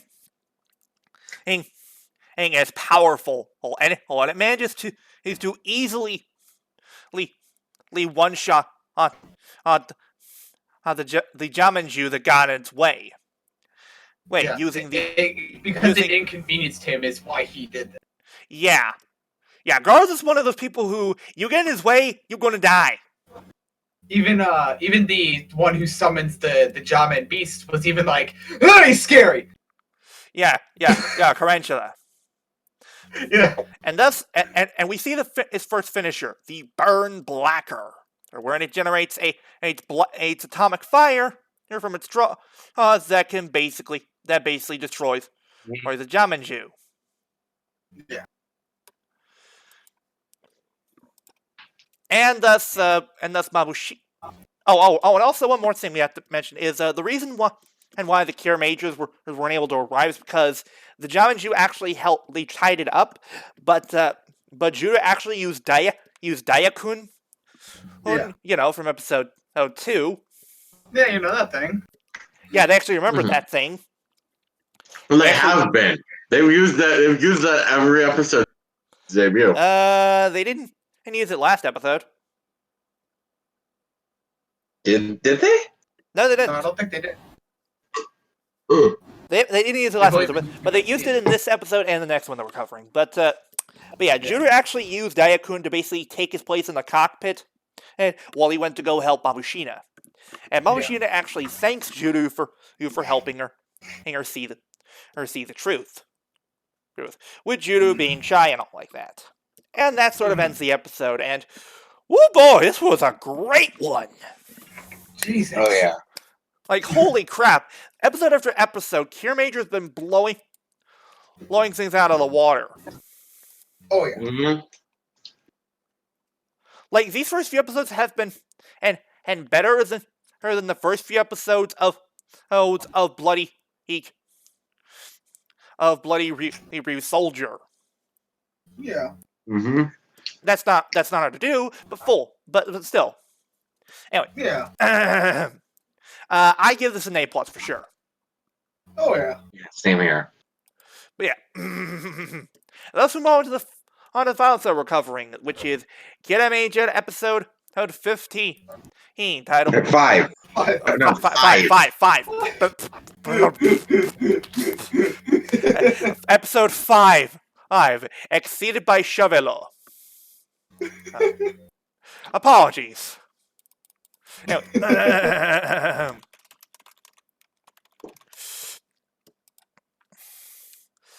but yeah, we actually get to see. We see Tamatomo at a tournament, and with his crew, or with the other Cure Majors there to cheer him on, and we see that Chavelo seems a little upset about things. Yeah. Eventually, we get soon we get them encountering the Jamenshi this week. The joystick Jamenshi. I forget the exact one, joystick Jamen. Yeah, joystick Jamin. Yeah. Whereas last week last episode it was the Neanderthal Jamin. Mm-hmm. Yeah. And the Jamin beast for last week was Paleolith Basra. Which I liked the cool mask that it had. Mm-hmm. Anyway. This episode's Jamin Beast is absolutely hilarious, but we'll get to him. Oh yes, absolutely amazing. But yeah, joystick Jamin and is actually quite effective. Basically, if he sees you in his sights, he can use the joystick on his head to basically manipulate you like a puppet. Yep. So, enemy controller? No! None of that! Shame on you!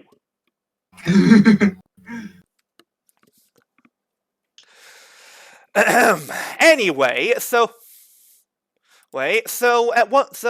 first fight does not go very well at first, with him basically controlling, shit, I forgot Blue's name. Shigeru. Though Tamato actually has a good idea. Yeah, and with his finisher for the Kirame shot, he actually uses the disc to cram the joystick in place, so we can't control Shigeru. Nope. Mm-hmm. After seeing this, Chavelo is convinced by one thing, that Tamatomo should be the leader. Mm-hmm. At the same time, also, Mabushina and Hakatami, I'm still going to call him that because I'm not calling him by his full name. That is way too goddamn long. That's fair. they discovered 3 more Kirame stones that are buried in the earth. Yeah. Earth. Chevello actually convinces his Judo secretly to come to the site where they were located after he takes them out, of course, and to give them all forms. Thus we get the debut of Machine Teddy, Machine Roland, and Machine Lifton. Which actually, here's the thing, DL. What? The seiyuu for Roland and Lifton, What? former Grunt voice actors. In fact, they've been voicing Grunts like I believe it's it's Lifton that's been voicing Grunt since Gal Ranger. Really? Interesting. Mm-hmm. But yes, and thus we see the forms they take on a steamroller, a payload truck, and a forklift. Yes.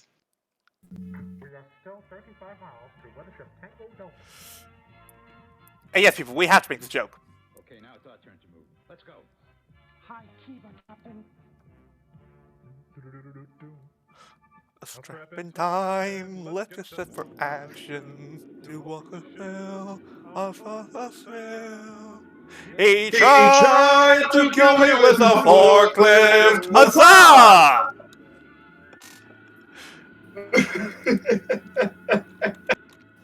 It's so stupid. But yeah, thus with them now loyal to Chevello, though he believes that now they should form their own team.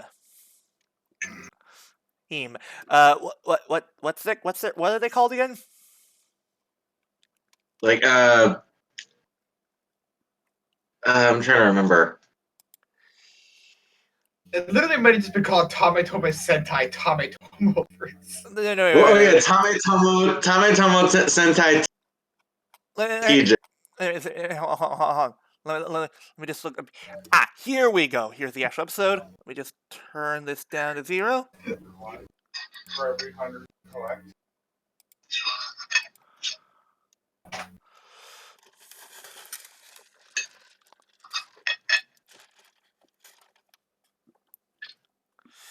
Okay. Let me just try. All right, come on. Get to the point. See. Oh, here we go. Tametomo Sentai Tame Tsukiger, which literally translates to I love Tame. Mm-hmm. However, they mentioned the whole thing of he's not really doing anything if there are no partners with for the machine to go with. Yeah. And well, we actually learned something from Tametomo involving his backstory, and strap in, boys and girls, this ain't a happy one. No, it's not. Chevello actually reminds Tametomo of his late grandfather, who apparently is the one who got him into video games. Yeah. However, one day he accidentally got Tametomo the wrong video game, and he had a shouting match with him. And he had an argument with him, saying last time that he called him an idiot, and then he hated him. Later that night, however, his grandfather suffered a heart attack and later passed away. That is always the worst. That is always the worst thing to say before your parents die. Argue with them, because you'll never be able to take what you said back. Yeah. That's the reason why Tametomo is not willing to say anything against and Chevello, since it would basically be like him arguing with his grandfather again, and he can't do that. Nope. And I know for a fact this is gonna hit hit close to home for EZ. I won't go into details since that's not really my place. Yeah. But yeah, this is close for home for EZ, and I can't imagine this was easy watching for him. No, it won't. Anyway, so anyway, the joystick Jamin comes back and basically this time he controls Judo. And at first, Chevelle is not impressed by him. However, Tametomo asked before the fight to Chevelle, if Judo can prove himself as a leader, will you accept him? While he's doubtful about it, he says yes. Yep. However, eventually it seems like Judo's actually resisting the control. Or so it might seem. Turns out, in the words of I can't remember what his name was. What was the name of the guy? Hi, Flutter. Or the guy who said it was all a Flutter. Flutter. Is he still gone? Mm-hmm. Ah, shit. But yeah, turns out it was all a genjutsu! As apparently the thing was they used a Daikun before the fight, to have one take Tametomo's place. Wherein basically Tametomo would control Judo with the joystick Jamin, making it seem like he has a stronger will than the actual Jamin. Yeah. And this impresses his Chevelle. Now one might call this underhanded and sneaky. Well, here's the thing, people. Keep in mind, Chevelle's stubborn. He's not, or he wouldn't really have listened otherwise. Yeah. They needed to do this to prove a point to him, and in the end, they did. Yeah. And that's when we see the Jamin and Beast, and oh good lord, this thing it's magical. It is called the Catcher Ligani, or the Catcher Crayfish, and it has a mask based on a goddamn claw game. Ooh. Shh. I can't think of. Let me go switch here. And its attacks. Oh.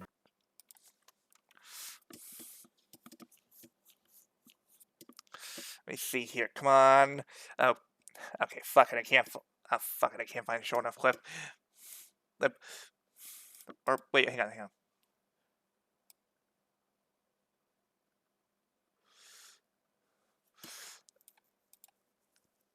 Okay, this will have to do. Where we see that the Giant Beast is based on a goddamn claw minigame. Commandeer your vessel to Sector 12. Who's in charge here?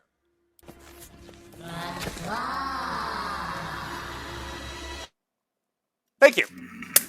Anyway, but yeah, this thing basically picks up debris and starts throwing it at Kiramajin. However, thankfully, this is where Chevelle comes up with an idea for asking Judo if it's possible for them to turn the new machine into weapons. Mm-hmm. Judo imagines it, and well, of course, it happens. Yeah. Its machine in carry becomes a shield. Machine Roland becomes a roller and also a hammer. And finally, Basically a lit roller. Yeah. Yeah. And finally, the machine Lifton becomes a goddamn fork. No, I'm not kidding. That's exactly what he becomes. You cannot make this shit up. And, No. and here's the thing. Before you say, that's not a fork, it's a trident. No. They call it a It's goddamn fork. They call it a fork. And thus, by using those to overpower, were the Jamenju, they defeat it with the Kirame dynamic. Mm-hmm. And apparently, apparently the thing was, well, Shavella was actually speaking in Tamatomo's mind. Apparently, Tamatomo still wants to be the leader. But he tells Mabushina that, but she asked her to keep it a secret for now. And that ends the episode. This was pretty good. Yeah. Not as good as the last one, but still very well done. I give it a B. Yeah. I give it a B plus. Yeah. And thus, sorry. Did you want to say something, Flutter? No, I was just agreeing with you. Oh, okay, good. Anyway, now then, we move on from that to discuss.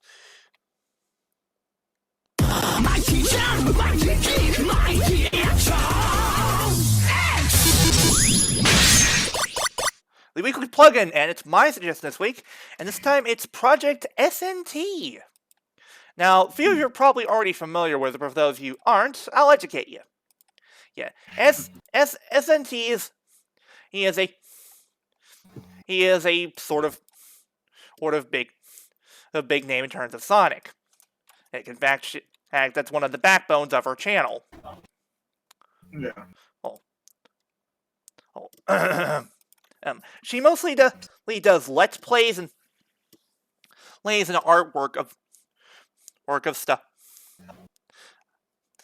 things from both Sonic and other franchises.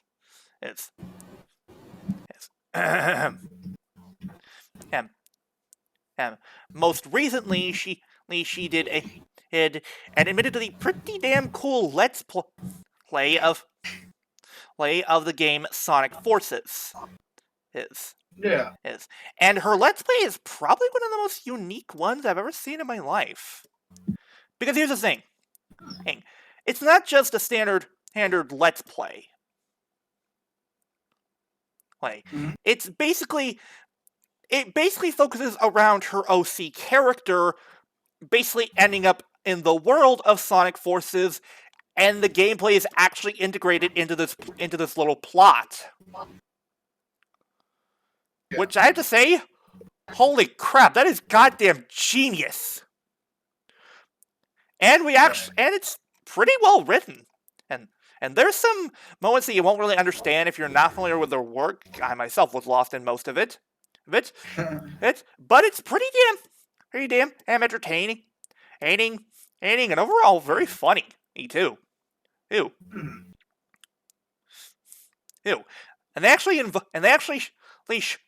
And the thing is, the plot actually involves the rookie character from Forces. Is the one that looks like a wolf? Yeah. There's actually, and she actually went out of her way to do a side story where that basically told things from that character's perspective. It's honestly really, really well done. If you're a Sonic fan, and if you thought that Forces needed a little more meat to its story, this is definitely it for you. And she compressed the whole thing into a full 1 hour and 48-minute movie. Damn. Yeah, and the best part is she even includes some additional music, like the final fight between Sonic and Infinite, and she actually included a track from Metal Gear Rising: Revengeance, and Oh, shit. the song "It Has to Be This Way," aka the final boss theme from when you fight Armstrong. Mhm. Wrong. Which props for including that. That Revengeance has one of the most kick-ass soundtracks in a video game. Oh yeah. Like seriously, there's so many good songs. I'm My Own Master her now. Rules of Nature. Your It Has to Be This Way. Collective Consciousness. There's so many good ones. But I digress. Still, check out her channel. She does great work, and she apparently is planning on one of her next playthroughs involving Sonic to be of Sonic Unleashed. So that's gonna be interesting. Yeah, check out her work. She does great stuff.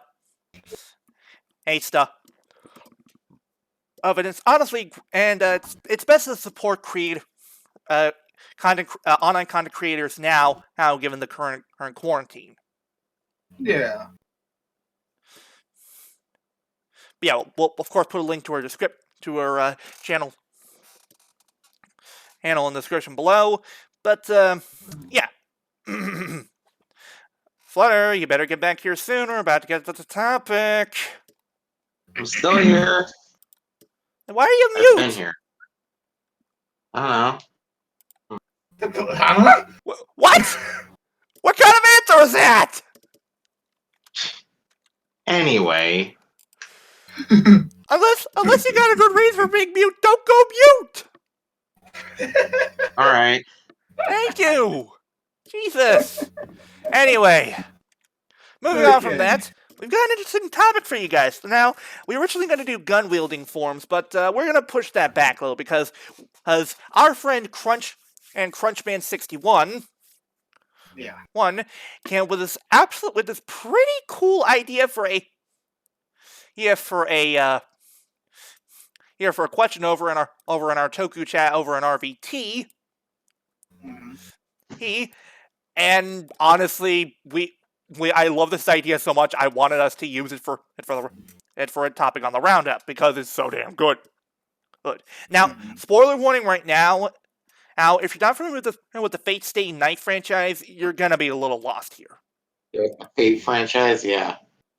Yeah, the Fate franchise. Anyway. But yeah, what is the topic? The topic for this week is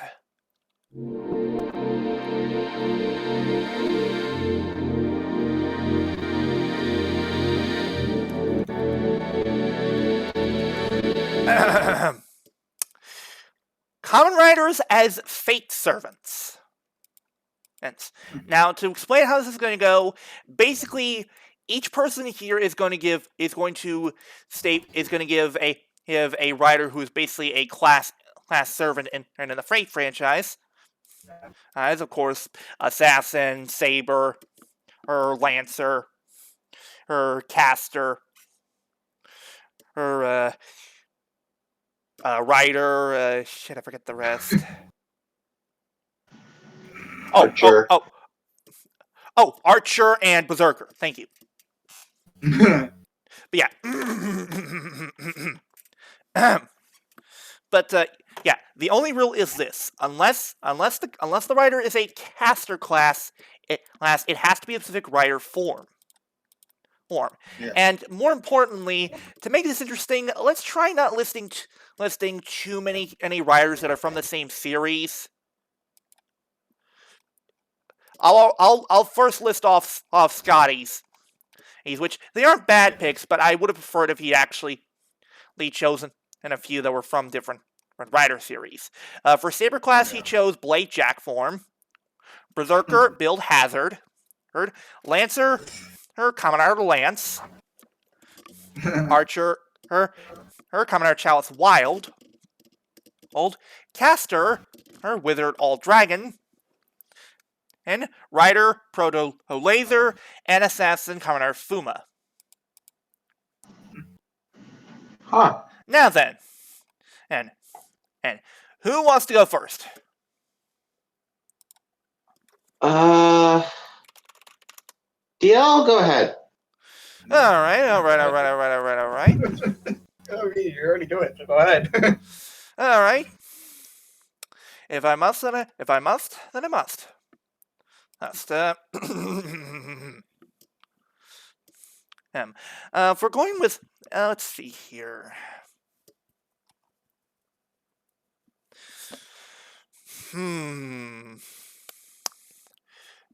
If we're going with a saber class servant, and I'm not gonna pick the ones that I picked over in RVT. Yeah, I want to make this interesting. I'm gonna go with Geo2. Ah, Love the design of that form. Always thought it was one of the coolest of Geo's forms that can form, and the two swords combined to a goddamn giant sword. So yeah. Yeah. Oh, also one more thing. Hey, we're not including riders from 01. That would be too easy. it would. A little bit. All right, now then, who wants to go next? I will. Okay. Saber? To be honest?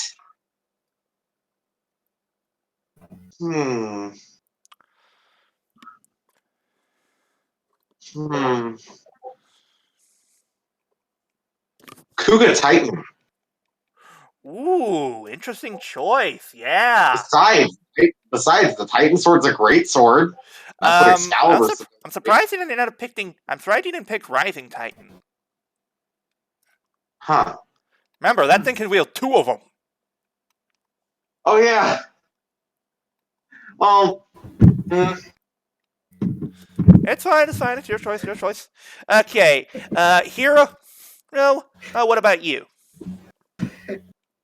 Oh my god, I can't believe nobody went with the fucking most obvious choice possible. Comrade Brave, specifically in level 100. Ooh, Tattle Legacy. Interesting choice. I like that. Yeah.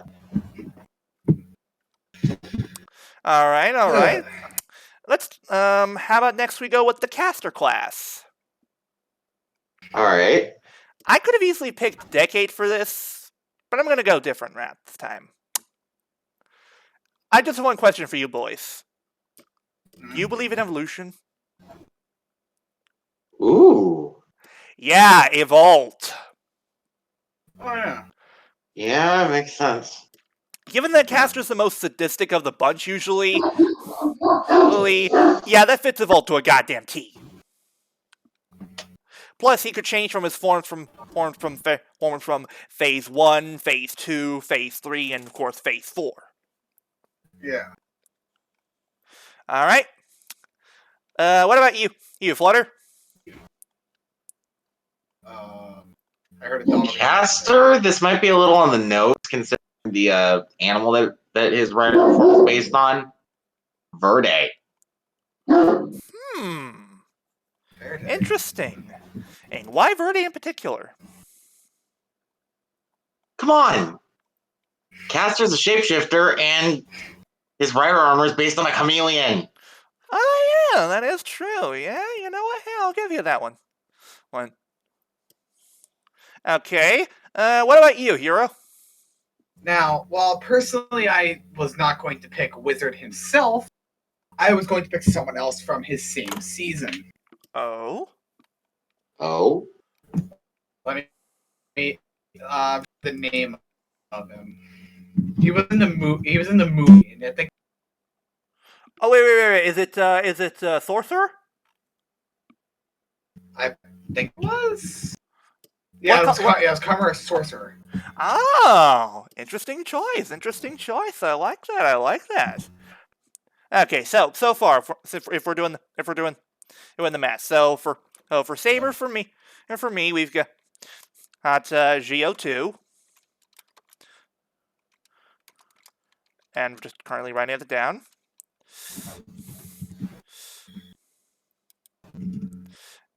And for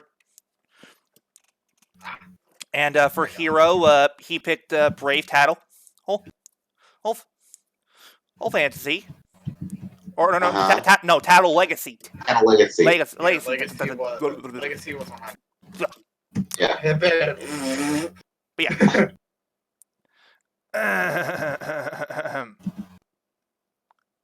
I was just waiting for you to type that out in the chat. I was putting all of them into a single list so I could just have everything posted once. Oh, I won't look to avoid spoilers. I'll do them like as we're going through them. I'll just let you two post yours and then I'll post mine. All right. Okay. Let's see here. So I said for caster, Evolt, and Flutter. Could you put yours in as well? Yeah, please do.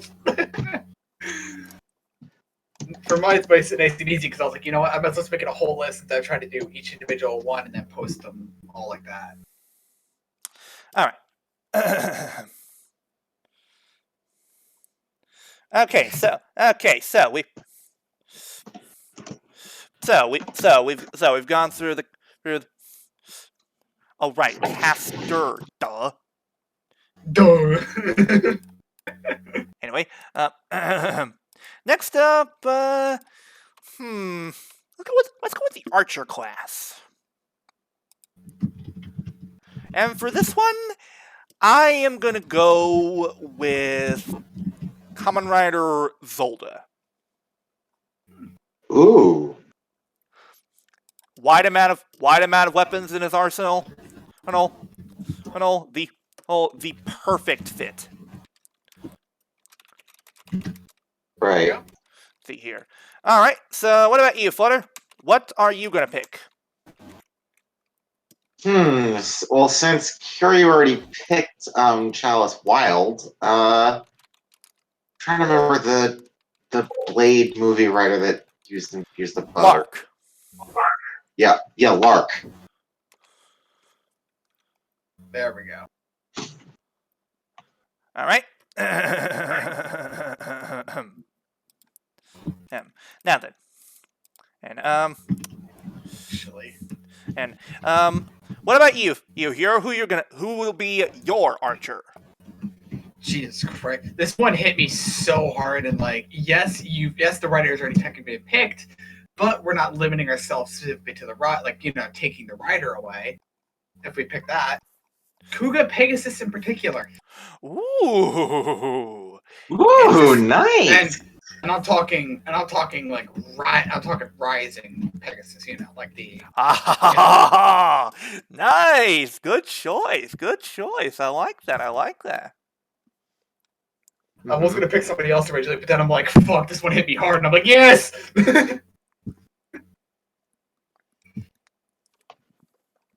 All right. Now this next one, let's go with the rider class.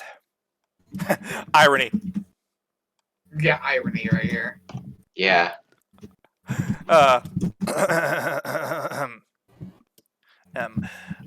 for the rider class, this one's a tricky one since rider usually has a mode of transportation of some kind, right? Yeah. Yeah. Ooh! I know exactly who I'm gonna pick. My rider, Saiga. Ah. He's got a jetpack. It counts. Yeah. Uh-huh. All right then. What about you, Flutter? What will you pick? You know what? Horobi. Wait. Whoops. Yeah, forgot. We're not doing zero writers, remember? Yeah, we're not doing my mistake. But you already picked the vault. Okay, I'm trying to think. If it's really difficult for you, we can go over to Hiiro and have him explain his pick. No, it's fine. You know what? Gao. Ooh, interesting choice. Which, by the way, you should make sure to include those in your list that you currently listed right now, like I'm doing. Yeah. Trying to. Just edit the response you had with Verde. I know. I'm trying to make sure I'm able to do that, like, so I can put a line, so I can just go enter without saving it. Anyway. All right, Shift so enter, by the way, for that Flutter. what? Oh, shift enter. Oh, Shift enter will shift enter, will shift okay. skip will do a break line basically. oh, okay. Anyway, what about you, Hiiro? What is your rider going to be? This is the one I can't fucking believe neither. You just went with the obvious one. We're not cover O's with the Rata combo in particular. Oh, that's a good one. Well done, good sir. I applaud your effort. Because he did require the fucking bike at one point. Yeah, he did. He fought off those shark gummies. Yeah. Yeah. Well done, good sir. Well done. On, bravo. All right, let's move on from the riders. Let's go to the assassins. Which, by the way, Flutter, you haven't included the archer. Yeah. Oops. And for my assassins, I was gonna go with Odin, but I realized no, that's too easy. Assassins, I'm gonna go with Spectre, or specifically Deep Spectre. Ah.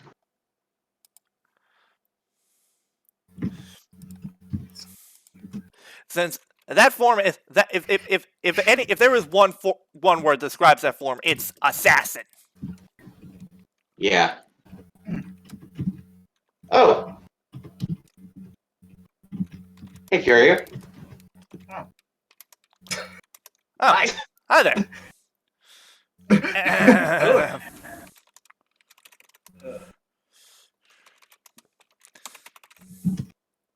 All right, now then, Flutter, who will you pick to be your assassin?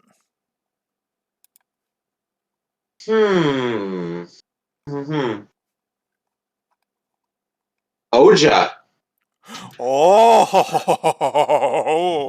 ooh, that's a good one. Absolute bitch. You were going to pick Oja, weren't you? You absolute motherfucker. Sorry, Hiiro. Whoops. You're gonna have to think of another one to fill in Oja's place.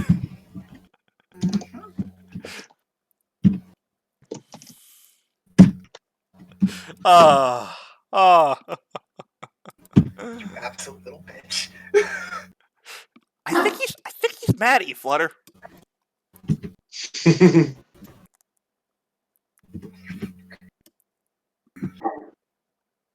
There we go. Anyway, wait. So, who will you pick to be your assassin and Hiiro? Oh, the most obvious little. He kind of did have to come back like 99 times or whatever. Get him level X0 for the zombie gamer. You motherfucker! That was gonna be my berserker, you asshole! God fucking damn it!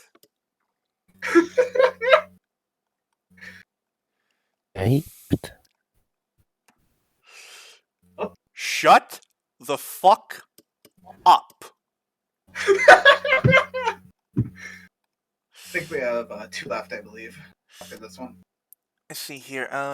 Yeah, I think we only have 2 left. We have Berserker and Lancer. Okay, so. Oh, let's see. Why don't we let the wheel decide who we go over next? Let's see here.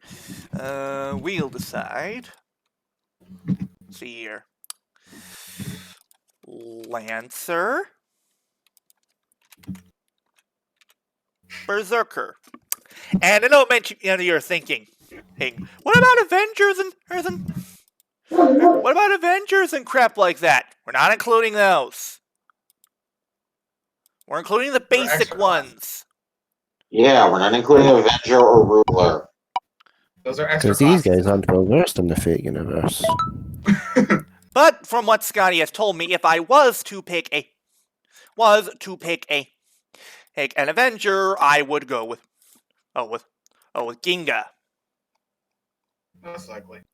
Because the thing is, the Avenger is basically supposed to be made in case, well, the Avenger's only included if if it takes too long. Shit hits the fan. No.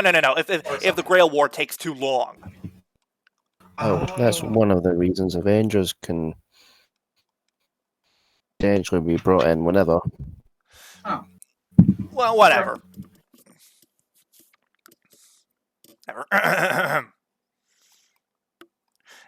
But yeah.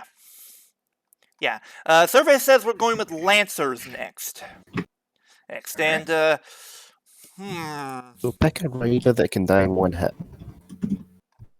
what do you say? So if you're picking a Lancer, pick one that dies quite easily.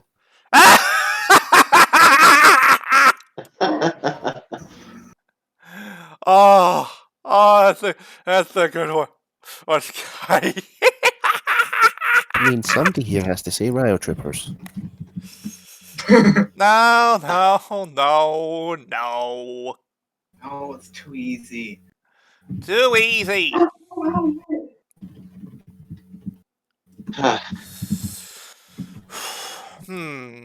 Lancer.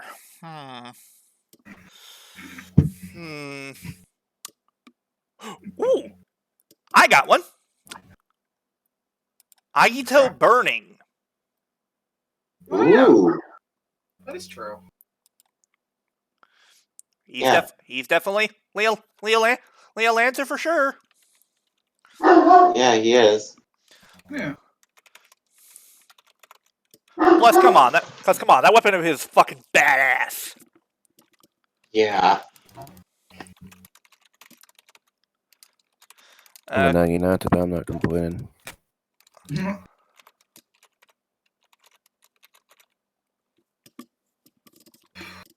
All right.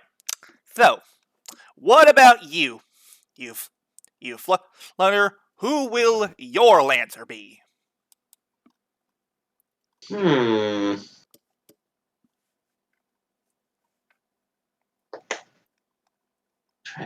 to think.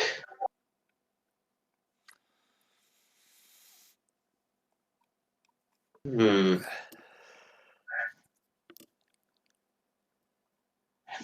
I want to say.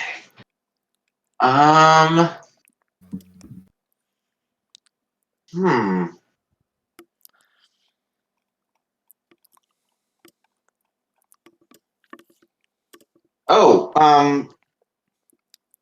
Zoronos.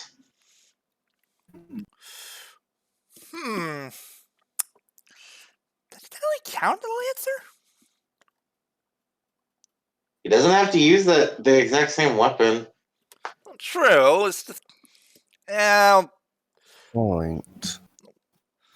we'll let you have that one. All right, Hiiro, what about you? Oh my god, you two literally danced around the most obvious one possible. Comrade Knight. Oh yeah.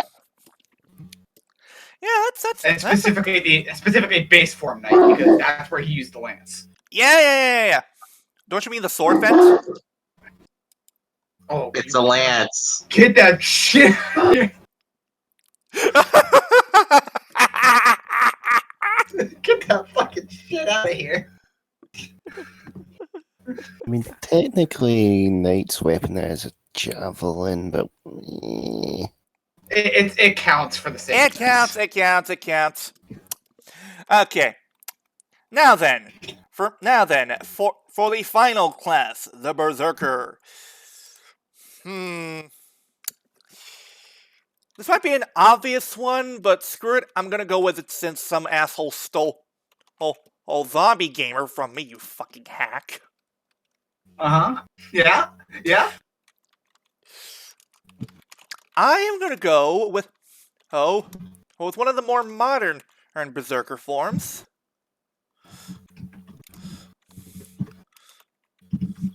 And hang on, let me actually see if I can get a clip.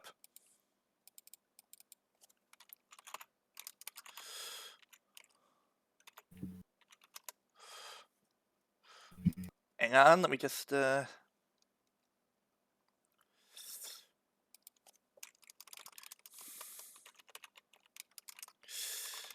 sound. Let's see here. Come on.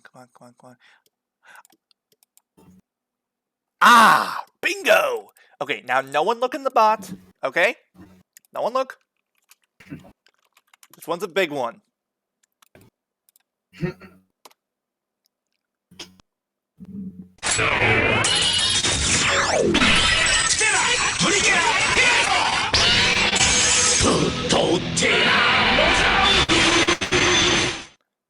Os puto tira. It's very fair, actually. I thought you were gonna pick something different there for a minute, but okay. Yeah, os puto tira. Now that is a berserker if I ever saw one. Uh-huh. Yeah. For me, Double Fang Joker. I had a feeling someone would pick that form. Hold on. Let me see if I can find the right music, because this is gonna. Because for mine, I have to do the same thing you do. The right song, right thing for it. Right. All right. Alright. Also, Flutter, Okay, you need to update your list. Seconds,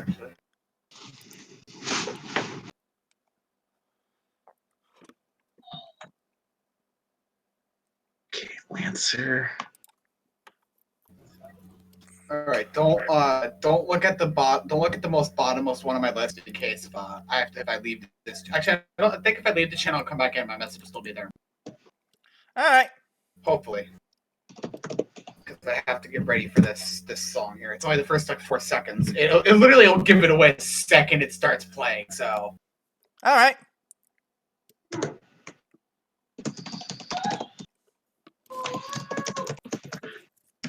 Okay, now let me just check to make sure.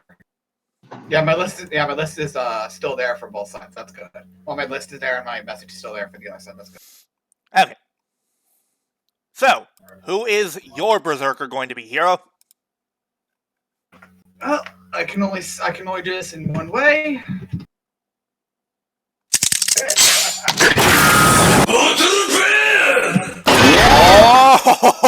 Cross magma. Oh, yeah, that definitely is kind of a berserker, or in a way. And Well, the true berserker from that seed is one I picked. Belt Hazard. Well done, bravo! I applaud your effort. This is a fun topic. Best part is all these choices for me were on the fly. I didn't even think about them beforehand. Same with mine. I didn't even really think of any of these. I was going to include Lude Gam Zombie gave us my berserker before you stole him from me. You fucking hack! You goddamn hack! Well, see, the thing was though, I had a backup plan in case someone stole cross magma from me. Ah. Oh, who? Let me just grab the other. This is another one that I have to grab a sound for. Also, for shits and giggles, Holmes, why don't we try listing some of the extra classes from what Scotty he can tell us about them. Now you're going to force me to pull up the Avenger and Ruler wikis. Hold on. Before we do that, well, I already know what my ruler is going to be. All right, then in that case, hey Flutter, tell us, what would your ruler be? Kiva Emperor. Oh, good choice. Okay.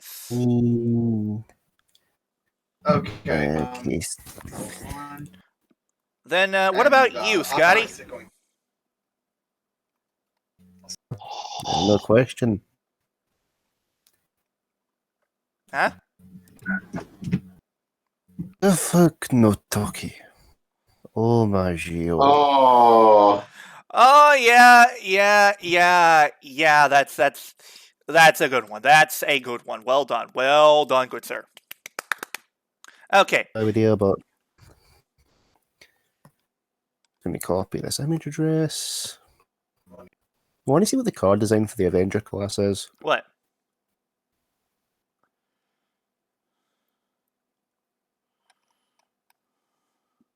done.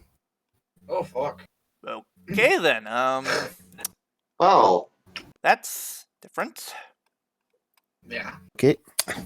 Avenger is a class founded on vengeance, born from powerful resentment that does not fade even after death.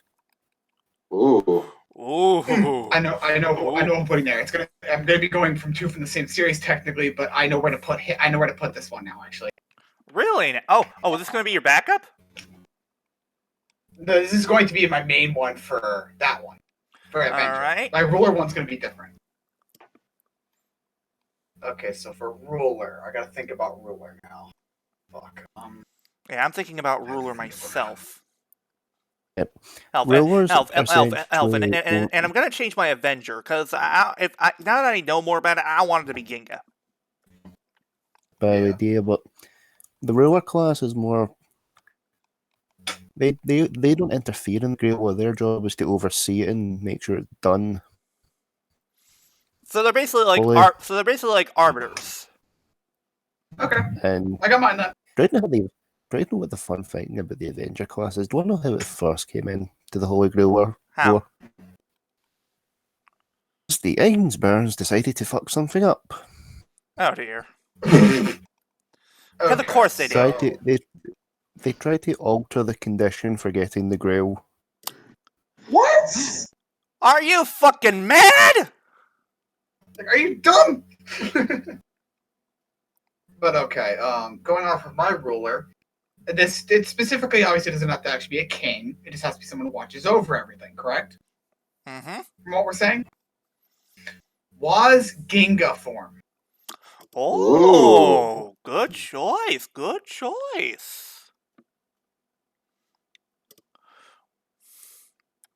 What about you, Flutter? Well, I already. Oh wait, what was your ruler? Oh, right, Kiva Emperor. Oh, I know exactly who my ruler's gonna be. Oh. Just gonna put an image of him since there's no proper henshin for him.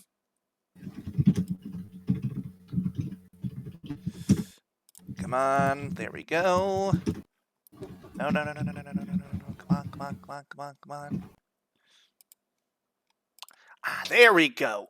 If we're going to people who basically oversee things, this has got to be the one.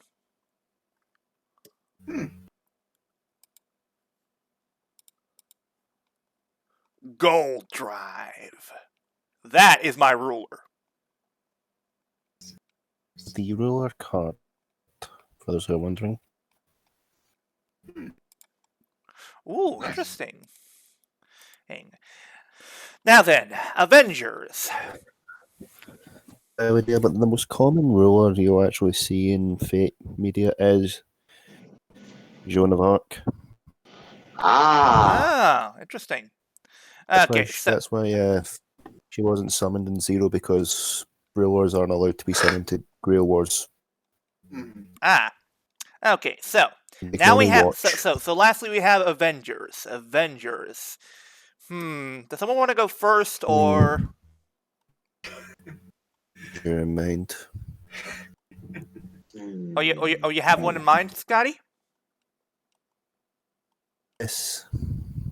Who? Yeah, but is there a rider you remember whose sole purpose was revenge? There was a ton of them. Why? Kamen Rider Axel.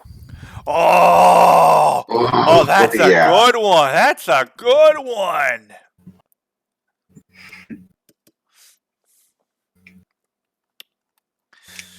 Okay. If we're going to go with Avengers, here's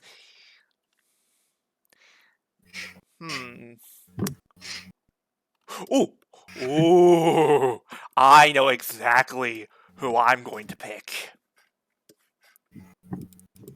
Let me get something. Let's see here.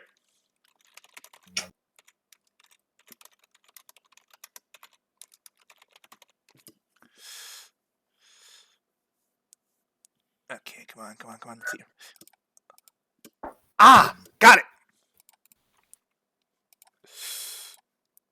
this is who I'm picking as my Avenger. All right.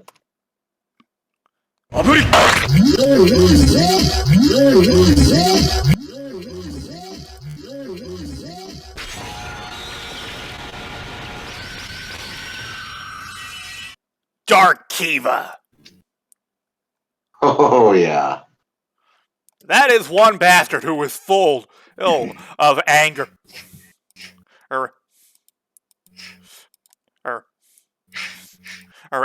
And revenge. Mm-hmm. And for me, considering his character arc, or lack thereof, Gates. Oh, which form? Which form? Because remember, there's multiple. Yeah.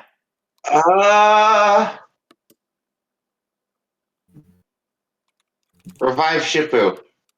Oh, good one. Good one. Good call. I mean, Good call. Gordon's would probably work better, but everyone do love Shippu. Yeah, Shippu always looks better. And what about you, Hiiro? Who will be your Avenger? I have to play about 7 seconds of this, but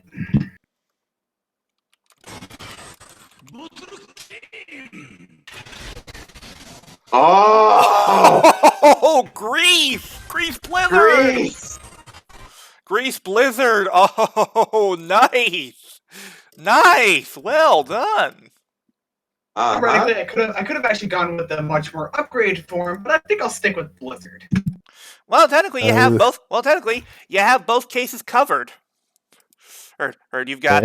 Just for people who are listening, we will just be sticking to these ones because we're not going into the extra classes that come from the Grand Order seasons, like Moon Cancer, No. That's about as far as we're going. Yeah, that's as far as we're going to go. And wait, can you repeat those classes again? Well, I mean, Ruler and Avenger do fall into the extra classes from Fate Grand Order, but they're special. There's Moon Cancer, Shielder, Alter Ego, and Foreigner. Moon Cancer, Shielder, Alter Ego, and Foreigner? What? Let's not. Alter We're already Ego is running based- late as yeah. is.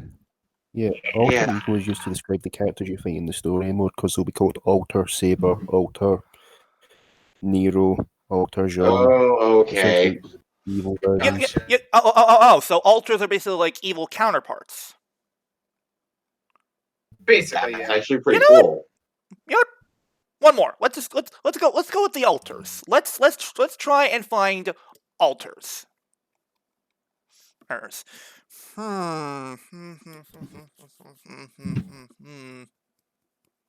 we go. I was putting them in. Let's see. Ooh, I know. I got one. Kabuki. Ooh.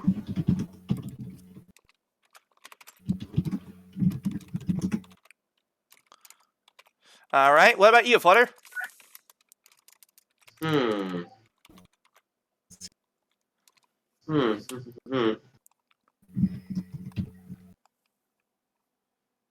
This might be a little on the nose, but Negadeno. It's the only actual evil counterpart that I know of. Oh, there's tons of other ones, but okay, we'll go with Negadeno. That's a good one. Okay, what about you, Hiiro? You know what? Actually, I need to remember the name. I remember now. Mad Rogue. Ooh! Oh, good choice. What about you, Scotty? Who will your alter be?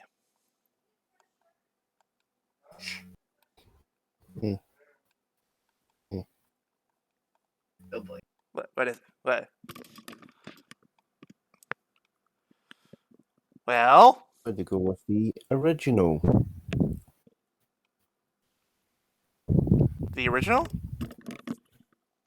The original Evil Rider, I think. Oh, Ryuga. Ooh, excellent choice. Well done. But yeah. There we go.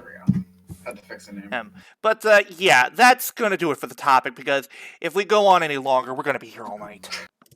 We literally would be here all night because the other ones. Yeah. Maybe we might cover the other classes on a later date when we're more familiar with the franchise. But for now, that's it. Yeah. Uh-huh. Alter was easy enough because it's just an evil version of somebody. That's all it is. So. Yeah.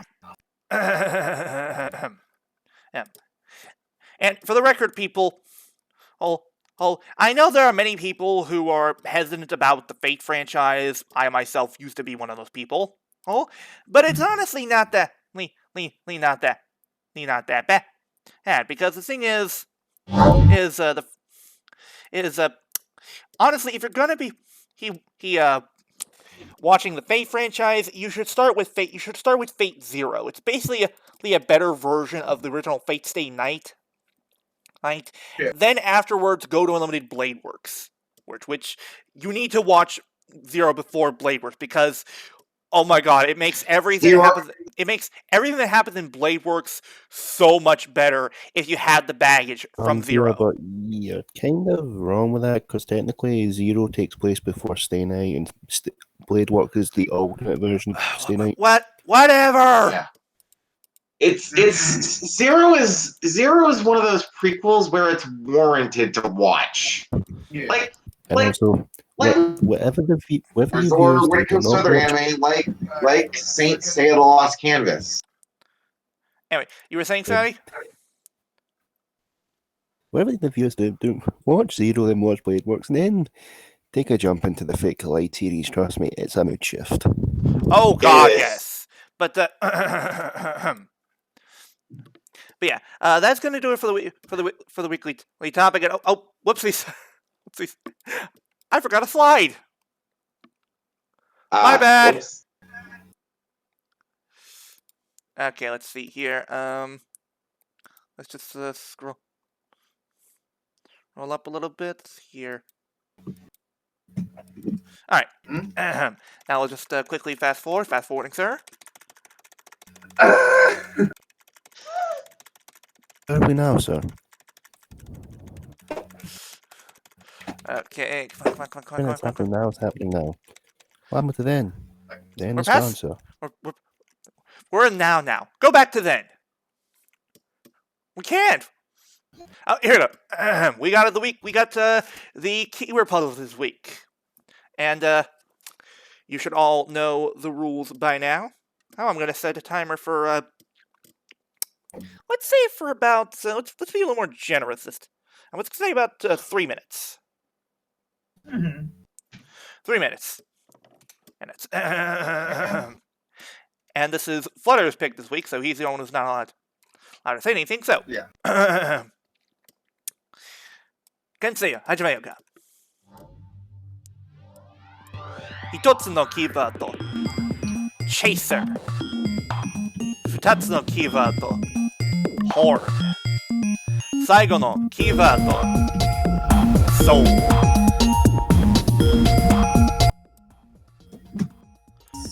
So the keywords are chaser, horn, and soul. And the timer starts now.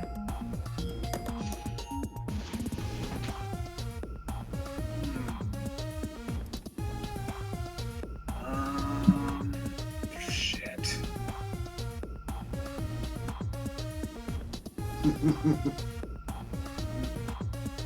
Any guesses? Not really a guess, more of just me thinking out loud here. It's definitely not something from Ryder. If it were, he wouldn't have gone with one of the obvious ones. No. I'm not that predictable. That's why I said that. That's why I said if he would have gone with something from Ryder, you wouldn't. If certain Ryder, you wouldn't have picked something that obvious. Yeah, it's not chaser for the record. That's why I said that. Right. Okay. What about you, Scotty? Any guesses? Scotty? Hello? I think he fell back asleep. No, he's thinking. No. You have You have 1.5 minutes left, gentlemen.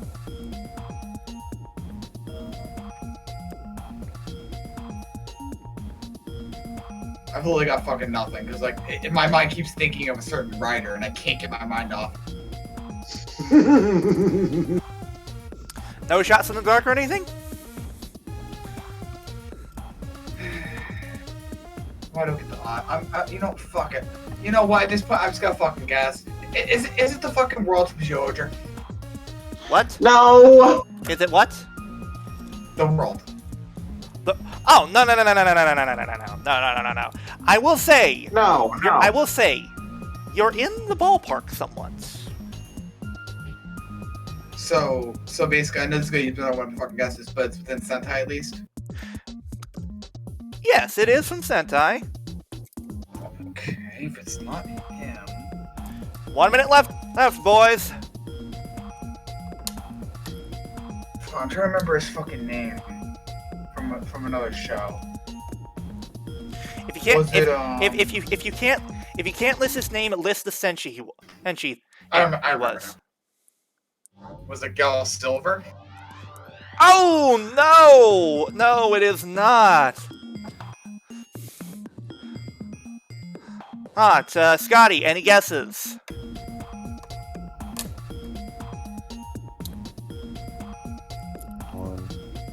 Soul. Chaser, horn, and soul are the keywords.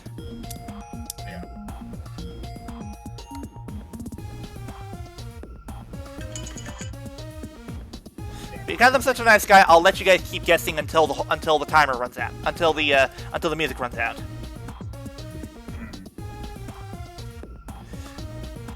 Any guesses?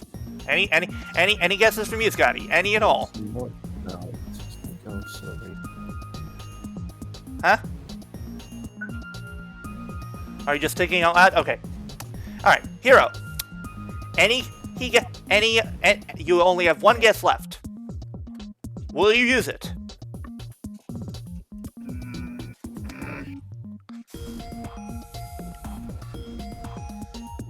You know what? Fuck it. I might as well just say it. Was it fucking I think it was Change Man, Change Rhino, I believe it was. I think it was the name of it. No. Oh, but Hiiro, you are close with older Sentai. Hi, good sir. Scotty, do you have any guesses, or do you give up? Wait a minute. If when you said we can give the century he was, were you trying to throw us off? No, literally. You can list the senshi or the character. Because if you don't remember one or the other, then you can list off the other and it'll still count. Older That's it. Tokusatsu. Okay. Fucking older. I feel like Horn's a throw off.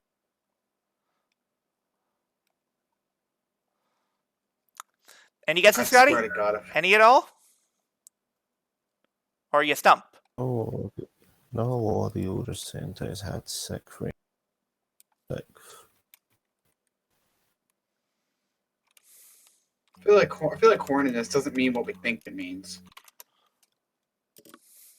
Well, what do you think it means? I can't say it because technically I'm out of guesses. All right.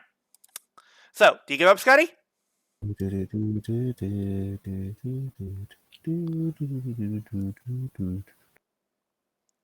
I wish my memory of older Sentai wasn't as crap as it has been recently. Do you give up? Yes or no?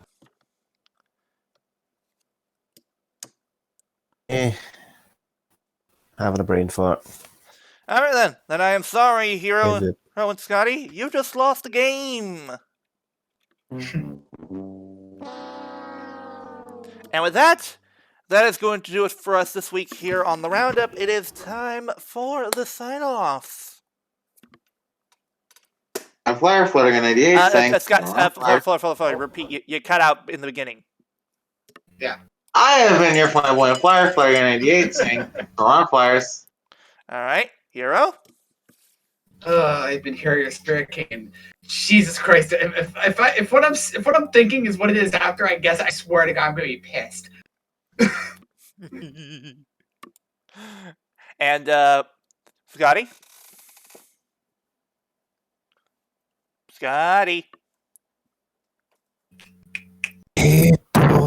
Babylon. What? I don't know. What did you say?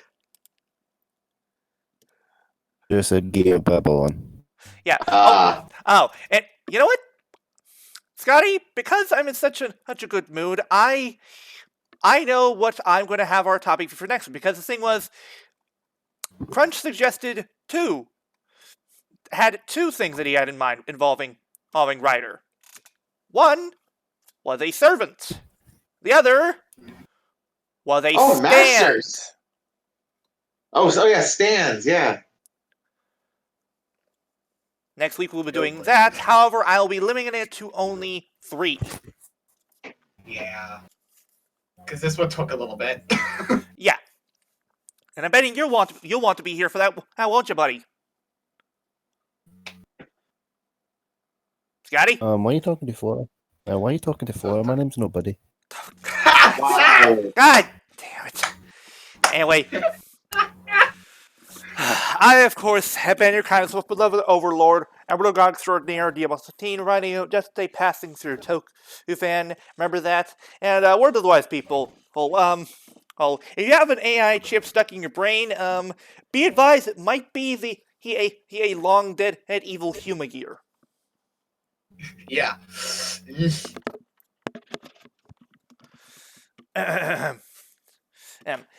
And once again, we hope you're all staying safe during this quarantine. This has probably been a tough time for everybody, no doubt. Except if you're an introvert like me, you're kind of just used to this at this point. You kind of used to this before the whole quarantine, so like yeah, pretty much. Don't forget to praise our meme lord goddamn Kuroto. And of course, ciao. We'll see you all next time. Keep your eyes peeled for an eventual riff of the Zangetsu stage play, as well as the Geo final stage show. yeah. Also keep in mind, folks, we are only 4 episodes away from the 100th episode. Woohoo! Look forward to what we have planned for our 100th episode. You do not want to miss it. No, you don't. No, you don't. But and the thing is, not even these bozos know what it is. Oh boy. Only I know what it is. Only I and EV know what we're doing. Oh boy. Anyway, take care, folks. We'll see you next week. Bye.